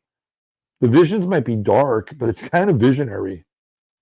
And kind of knowing things ahead of time without even understanding why. Although a lot of times when we understand certain cycles and patterns in our lives and we take note of them, there is a process where our subconscious works with us and gives us a sense of what's coming. Because we've already seen what's been. And in many cases, it's not that hard to determine kind of where things are going. Not in all cases, but in many cases. All right, there we go. That's where we are now. Okay. Astrologers' readings are based on their astrology. I try to be as equal as I can. Beautiful Pallas is entering the end degrees in my 7th house, conjunct Uranus. Oh, that's good. That's good. I feel a Captain and Tennille song coming on. Jeff has Pallas in Aquarius, as do I. Let's see. Catherine says, I often see Pluto Leo people with old car with coexist stickers all faded. Oh, you can't blame them for holding on to their beloved beliefs, right? We still need to be able to test freedom in a relationship. Well, I think that's kind of what's going on right now. Let's see. Paula Bizek, whomever is not yet awake is in active denial. That's an interesting statement because there are people that would be kind of more on the woke side of things that would claim they're awake and that the rest of us are fascists. But I understand what you're saying, Paula, completely.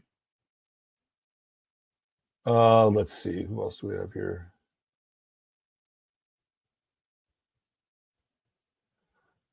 My progressed son, one Virgo now, buddies with Regulus. Good. Good. Who else we have here? Joe. Feel it now in my current romantic relationship. Let's see. I got to bring this up. They couldn't coexist with people not wearing masks. That is so fucking true. That is so true. That's a good one. All right. Who else do we have? Any other cool comments? Let me go back a few. Darlena is a gem. Yes, she is. Darlena is great. Let's see.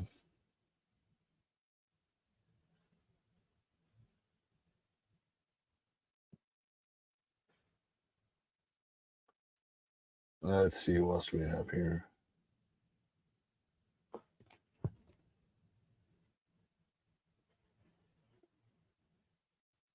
Julia Payne, the disclosure on the English and Scottish government is huge. And where's their money? The Jibby Juice inquiry underway.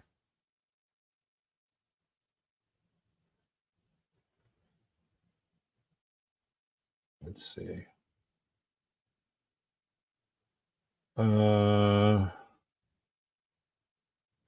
Aspie pilots, yeah. Yeah, Aspie pilots. All the good pilots will fly the private jets. Hope to get back to meritocracy. I think that'll happen eventually. I mean, capable people in a time of crisis, capable people will always rise to the occasion, and they'll always be valuable. So just keep that filed away. Capable people in the time of a crisis will always rise to the occasion. Who do I have for the Buffalo game? Who are they playing? The Steelers? I'm going with Buffalo. I'm going with the Bills.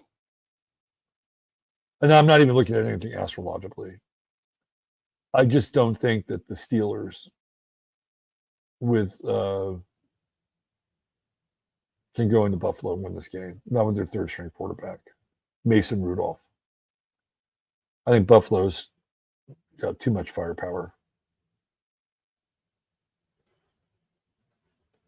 Attaboy, Robert. Steve likes them Bills. He likes them Bills. All right, should we get into Katt Williams? Let's do some Katt Williams, and then we'll go to maybe about quarter up to the hour. Let's bring his chart up here.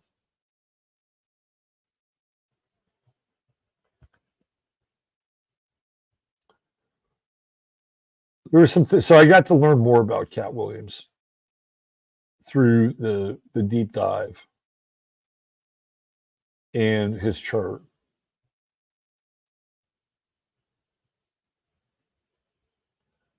I don't know who hasn't seen the interview with Shannon Sharp. I don't know who hasn't seen it.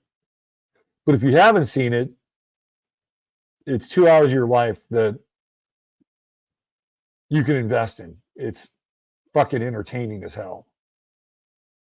Really entertaining. And Katt, I love comedy, big Chappelle guy. Katt was one of those guys that was always kind of on the periphery for me. Like I knew he was probably, really funny, but I didn't invest that much time in him as a stand-up comedian. And then one of the things that I knew, again, from the sidelines, is that this is a guy that was pissing a lot of people off. And seemed like he was under some duress from institutional powers. Now, that's not to say that Katt has had a few fuck ups along the way, because he has. When you go through the Wikipedia, he's had some interesting, how should I say this, experiences that have put him in the crosshairs of the law. I think he was arrested like 14 times. He talks about it. So there's all that, right? And I knew that he'd been going through that. And I knew that in some ways there was this sense that they were trying to cancel Katt Williams. But again, I didn't really dive into his comedy all that much. But I knew about him, and I knew kind of what was going on peripherally with him. So he's on Shannon. I watched the show, and he was fucking brilliant. He was high as a kite. He smokes like 20 blunts a day or something like that. He makes no bones about his use of marijuana, which I have extremely mixed feelings about in general. He has an addictive personality. He's got that sun square with Neptune in his chart. You can see it right there. Let's see if we can make this a little bit bigger.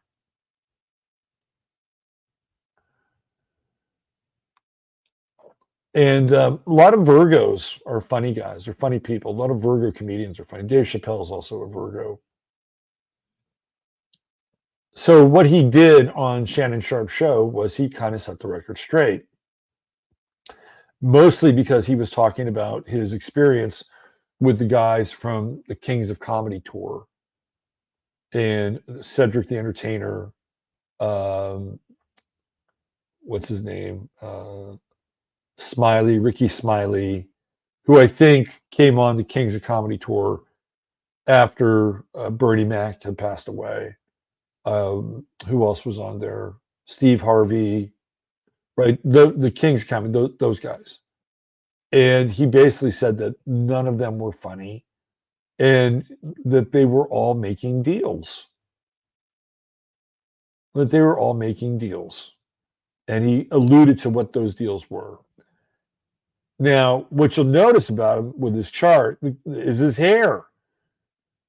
Like he has his hair in a number of different configurations. The other thing you'll notice about him is when he does comedy, stand-up, he sweats like a motherfucker. You know, he's got the James Brown effect going on, right? That has nothing to do with his rising sign, but I do think he even dresses like a Leo rising. People of Leo rising have their own sense of style. And sometimes it can be very colorful, very vivid, kind of flamboyant, right? And you can see if you look at his fashion choices, he leaves an impression.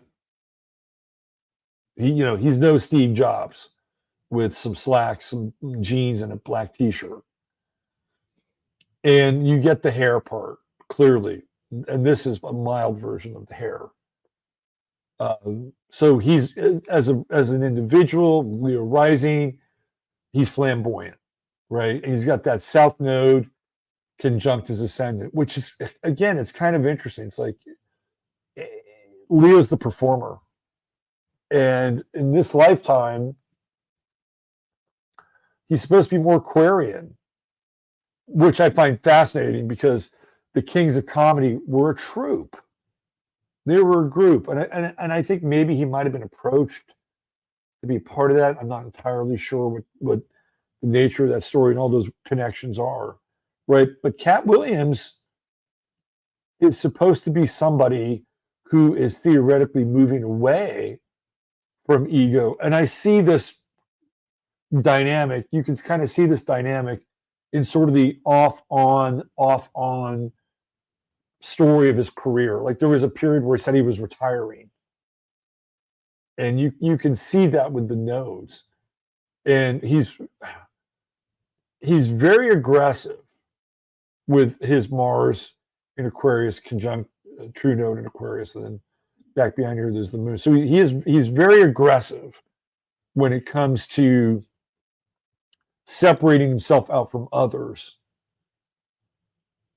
But on the other hand, it's like, and maybe we're just not, we don't have a window into Katt Williams's world.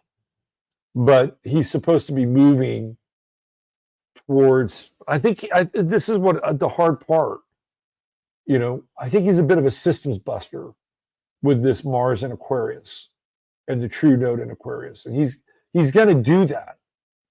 But it doesn't really allow for him to find his niche in the group, which is really what the true node in Aquarius is supposed to do. Find your niche in the group or the team. He can do it, but he's going to have to be the leader, right? Mars says, okay, I'll do it, but I need to be in charge. Mars has to be large and in charge here. And he's got this grand trine going on. Was that a grand trine? he's got one of those weird charts that looks like it's a grand trine, but it's not really a grand trine, right? He's got that Mars trine with Saturn, Moon trine with Saturn. So he's a hard worker. And when you look at his touring schedule, he works incredibly hard. And, you know, this is not somebody who rests on their laurels. In fact, with Mars in this sixth house, you know, he would outwork people. I mean, that's just the nature of that, right? And he's got that Moon trine with Saturn. You know, the fascinating thing about Katt Williams is how he left his house and emancipated at 13. So when I see the Moon in Aquarius and the Mars in Aquarius, not really conjunct, but still trining Saturn, you can see somebody who was very independent at an early age. Like he got into, I don't know what sign his father was, but he got into a conflict with his father, right? So that's where we get into the square with Saturn and even the opposition. And to me, like his life is defined by this T square and the conflict with his father. His father, of course, was, they were all heavy into what Jehovah's Witnesses. They were JWs. And he didn't want any part of it. He was very, very bright, super bright. Started reading at the age of 3, spoke French, spoke Creole at a very early age. I think he's really intelligent. Super, super intelligent guy. And I think a lot of that also has to do with the Aquarian part in his chart as well. Like he's just going to be different. Like he's going to kind of break off his family branch here with all this Aquarian stuff. He had no other choice in a lot of ways than to, you know, express his independence at a very early age. And he's got that Moon Pluto trine, which helped him survive, I think. You know, he was living in a park in Florida. I mean, if you know the story, he went to a truck stop. He was 13 years old. But he was about 5'5" when he was 13. So he was, you know, for his size, he was pretty big. For his age, he stopped growing though. So the story goes that he could either, he went to a truck stop and he was living in Cincinnati, Ohio. And there was somebody was willing to take him to California. And then somebody was willing to take him to Florida. And he went to Florida because it was closer. And that's how he got there. And you can see even with him, you know, and this opposition with Saturn against Saturn. Saturn isn't just the father. Saturn is, you know, he has to deal. I mean, Katt Williams has had to deal with Saturnian decision makers. You know, he's had to, you know, he's squared off against the law. I mean, you have Saturn in the 10th house.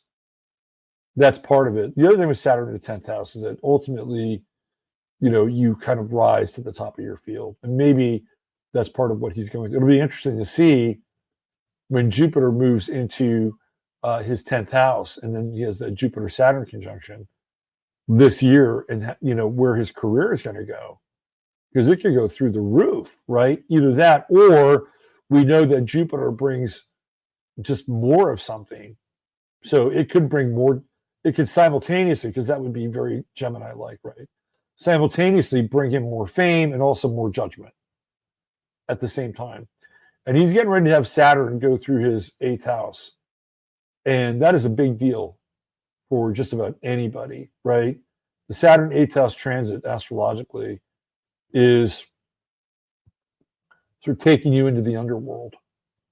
And everybody that has Saturn going through their 8th house goes to the underworld. And they have to let go of something. You know, people die, their relationships with things die, their relationship with dominator culture dies. Right? The whole idea is to shed baggage. It's deeply psychological and also deeply metaphorical, but that's what you have to do. And so that's where he's going, right? That's where he's going. And the big opposition is going to be coming up here, the Saturn-Pluto, Saturn-Sun opposition. So does that mean that Katt Williams's life is in? I think the guy's in a bit of a danger zone, actually. And he's flirted with this edge for a while. And you can see that with this square. Right? You see with the Sun square to Saturn and Venus square Saturn and even Mercury by degree squared Saturn, all these Saturn squares. But then there's all this stuff going on with Neptune. And sometimes I think with Katt Williams, sorting out what's true from what's fiction, I think can be challenging in this chart. You can see it here. Okay, so this is fascinating. When did he leave his house?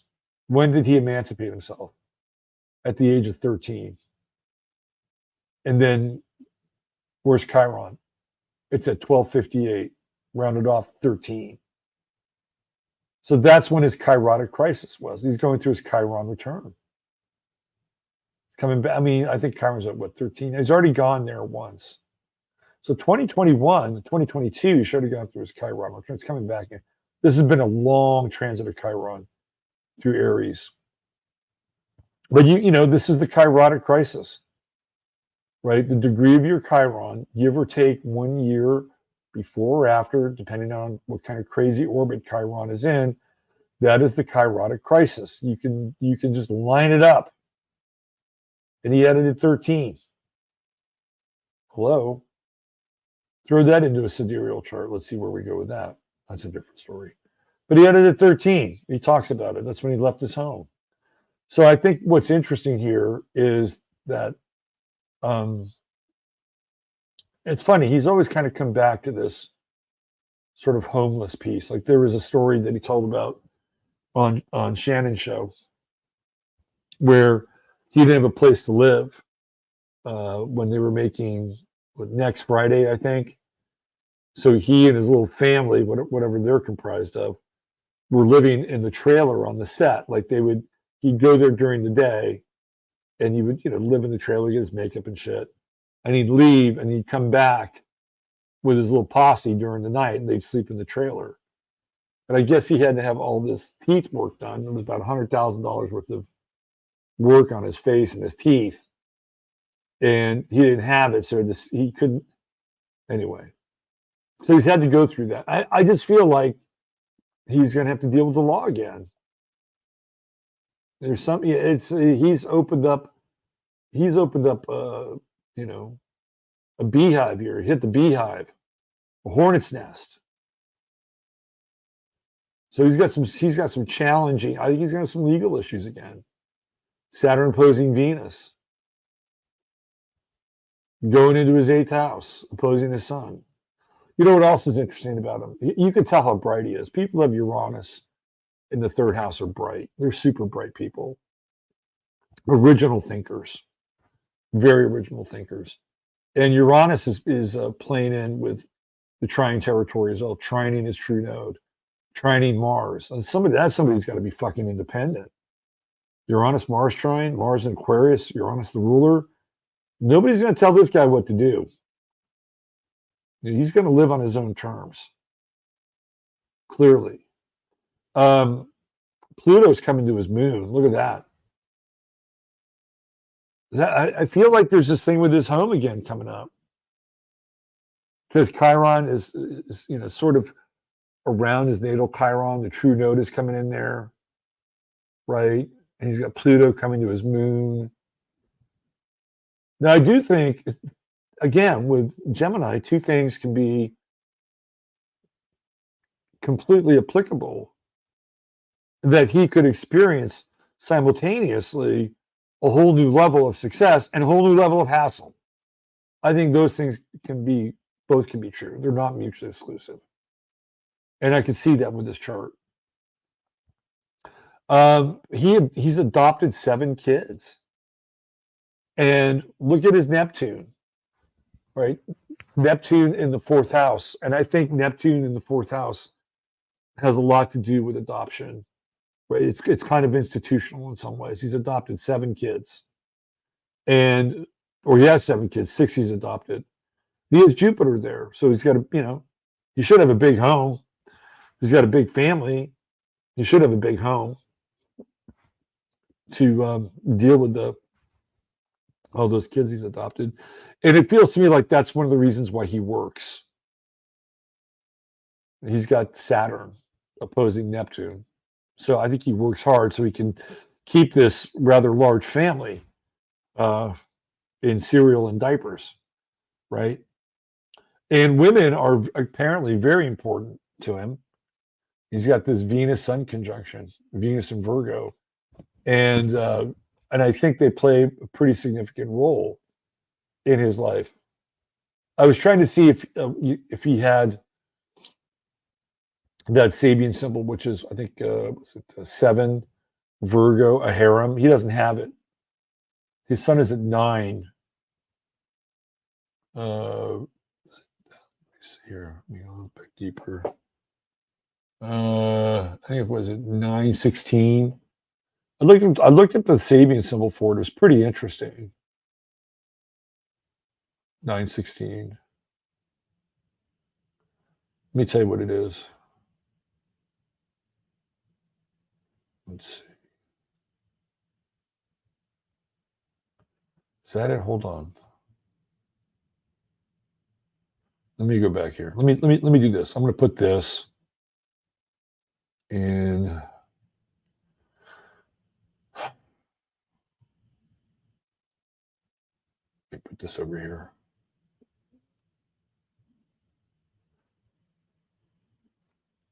There we go.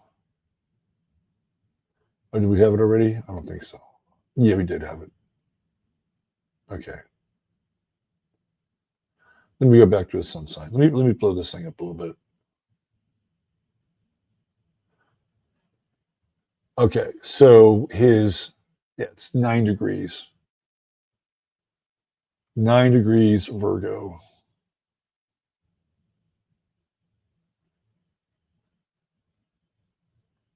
All right. Let me go here. We're getting there. Hang in there.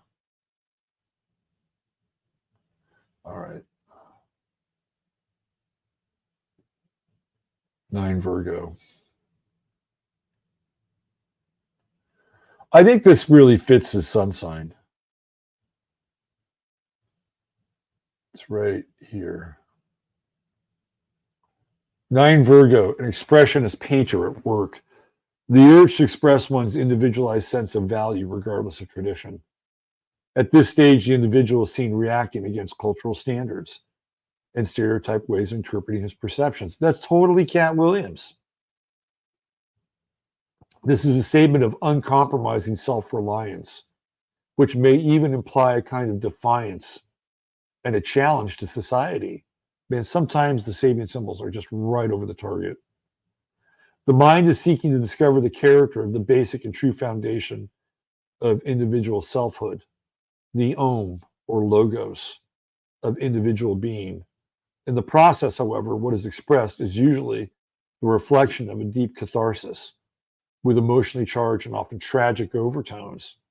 So this is so fascinating because somebody like Bill Hicks was kind of ahead of the curve, and he was doing things somewhat similar to Katt Williams. And Carlin clearly was doing things that were similar, although Carlin wasn't calling people out. He was calling institutions out, or he's calling out the matrix in his own way, right? But Carlin didn't have the same kind. There is something slightly tragic. Like Katt Williams is one of those guys that should be probably bigger than he is. Even though he's 5'5", it's not meant for his height. Let me keep reading this. But there is a weird sense of tragedy about him. This 4th stage symbol brings to us the hint of a technique of transformation of the personality. What predominates is a sense of inner conflict in an over self-conscious attempt at being oneself. But there is a great difference between being an origin of development pregnant with futurity and deliberately sought for originality. So this feels Aquarian in some ways in terms of its interpretation. And how can you not see that with Katt Williams? Let me just read it again. The urge to express one's individualized sense of value regardless of tradition. This is a statement of uncompromising self-reliance, which may even imply a kind of defiance and a challenge to society. So the guy left home at 13. There's your Sabian symbol for Virgo 9. Right there. That's interesting. Let me go back to his chart.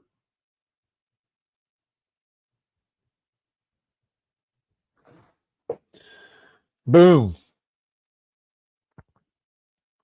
Bada bing. And I think women play a huge, he talks about it. Shannon Sharp asked him about how women will show up backstage at a comedy club with money for a comedian, like a young comedian. He doesn't do it, but he'll just send women back there. And he kind of talked about it. And he talked about why he liked women and that he didn't really want to be around a bunch of, sweaty dudes. There is a little bit of the pimp in Katt Williams. And, there's been rumors that, he lives with multiple women. Like, I could give a shit. I'm not here to judge the guy. But you can see in a lot of ways, like, how important they are. We have Mars and Chiron, and they're both, one is in masculine sign, Aries, and Mars, of course, being the ruler of Aries. True Note is in there as well. And in a lot of ways, we can see how his relationships, and here Venus is in Virgo, it's feminine, they perform a role and a function. He's probably got, a group of women that help him keep his, his thing together. And I think he's even probably flirted with playing the role that he knows pimps. He was the guy that got Magic Don Juan to play the role of a pimp in Next Friday versus having somebody who was acting as a pimp, right? So the pimp world he spent a lot of time in Oakland and Berkeley, right? That's kind of pimp central. So it's not a role that he's unfamiliar with. I think it's interesting. And this is where the odd gets played out. It's like he needs, like, his functionality in a lot of ways is based on this connection with Venus in his chart. And it's so close, right? Separated by about a degree. It's a very interesting character, Pluto. I think Pluto in the second house is pretty uncompromising too, in a lot of ways. And Pluto also kind of playing in this sort of, grand trine territory. This one is closer to the grand trine. Trine's effect it is. Trine Saturn, trine's the moon. This is not somebody who gives up easily. There's a tremendous amount of intensity. The thing with Pluto in the second house, being born with Pluto in the second house, is that the individual, and I went through this when Pluto started transiting my second house in Capricorn, because I went through periods of Pluto transiting my second house where I just thought I was going to be completely wiped out. Like, my father died, my marriage broke up, I moved away from my kid. I'll be a few miles, but we were living in the same house. I went through some very tough financial patches. And Pluto transits to the second house, or Pluto in the second house in general, will really test the individual. Like, they have to go through a certain kind of death as it relates to money and resources. And then eventually they realize that nothing can ever be taken away from them. That's what happens. And I feel like that this is what he has. And this is what he's learned. And he learned it through self-reliance and independence. So whatever he has is, he could probably, Katt Williams, would he like to live with things that he likes and can, provide for his kids? Sure, absolutely. But I think at the end of the day, if you took it all the way, he'd be the same guy. That's my sense. And who knows? He may have to stare that down again. He may have to stare it down. He's got that Neptune-Pluto opposition going on right now, right? Neptune-Pluto opposition happens in the early 50s. You have to let go of something. But he also has Neptune trining Jupiter in his chart. So there are greater riches that God provides. I think he probably knows that. He's got some interesting road ahead of him. I think simultaneously he will be bigger than he's been probably ever, which means he's going to have a bigger target on his back as well. And I don't think this guy would want to have it any other way.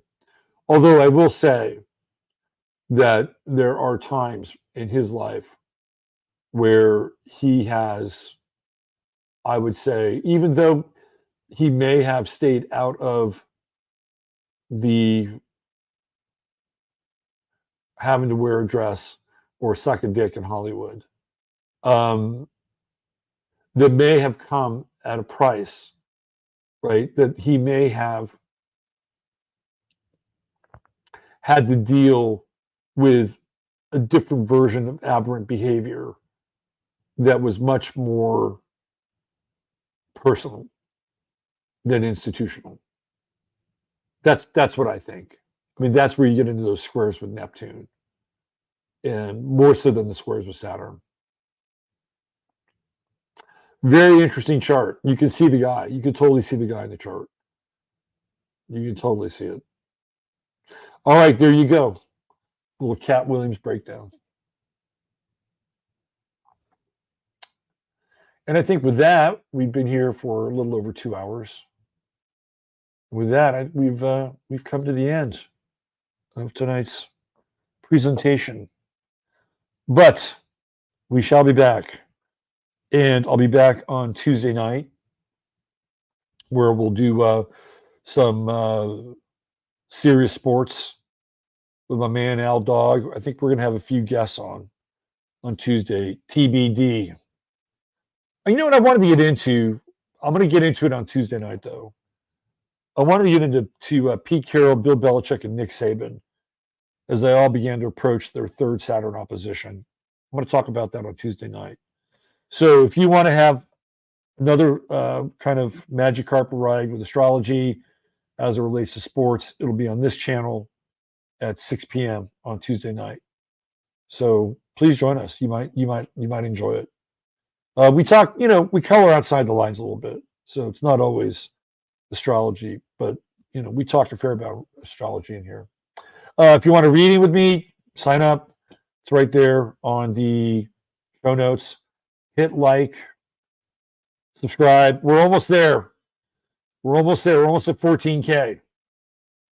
With your help, after 10 years of doing this, I get to 14,000 people.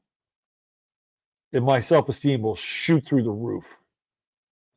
So give me a hand there. And if you want to support the show, you can always buy me a cup of coffee as well. Okay? All right. Take good care. All of you. Big blessings. Use your head in order to discern what's real. Your heart just open what's possible. Mods, thank you, all of you, for maintaining order inside this space. You're always deeply appreciated. And bye for now.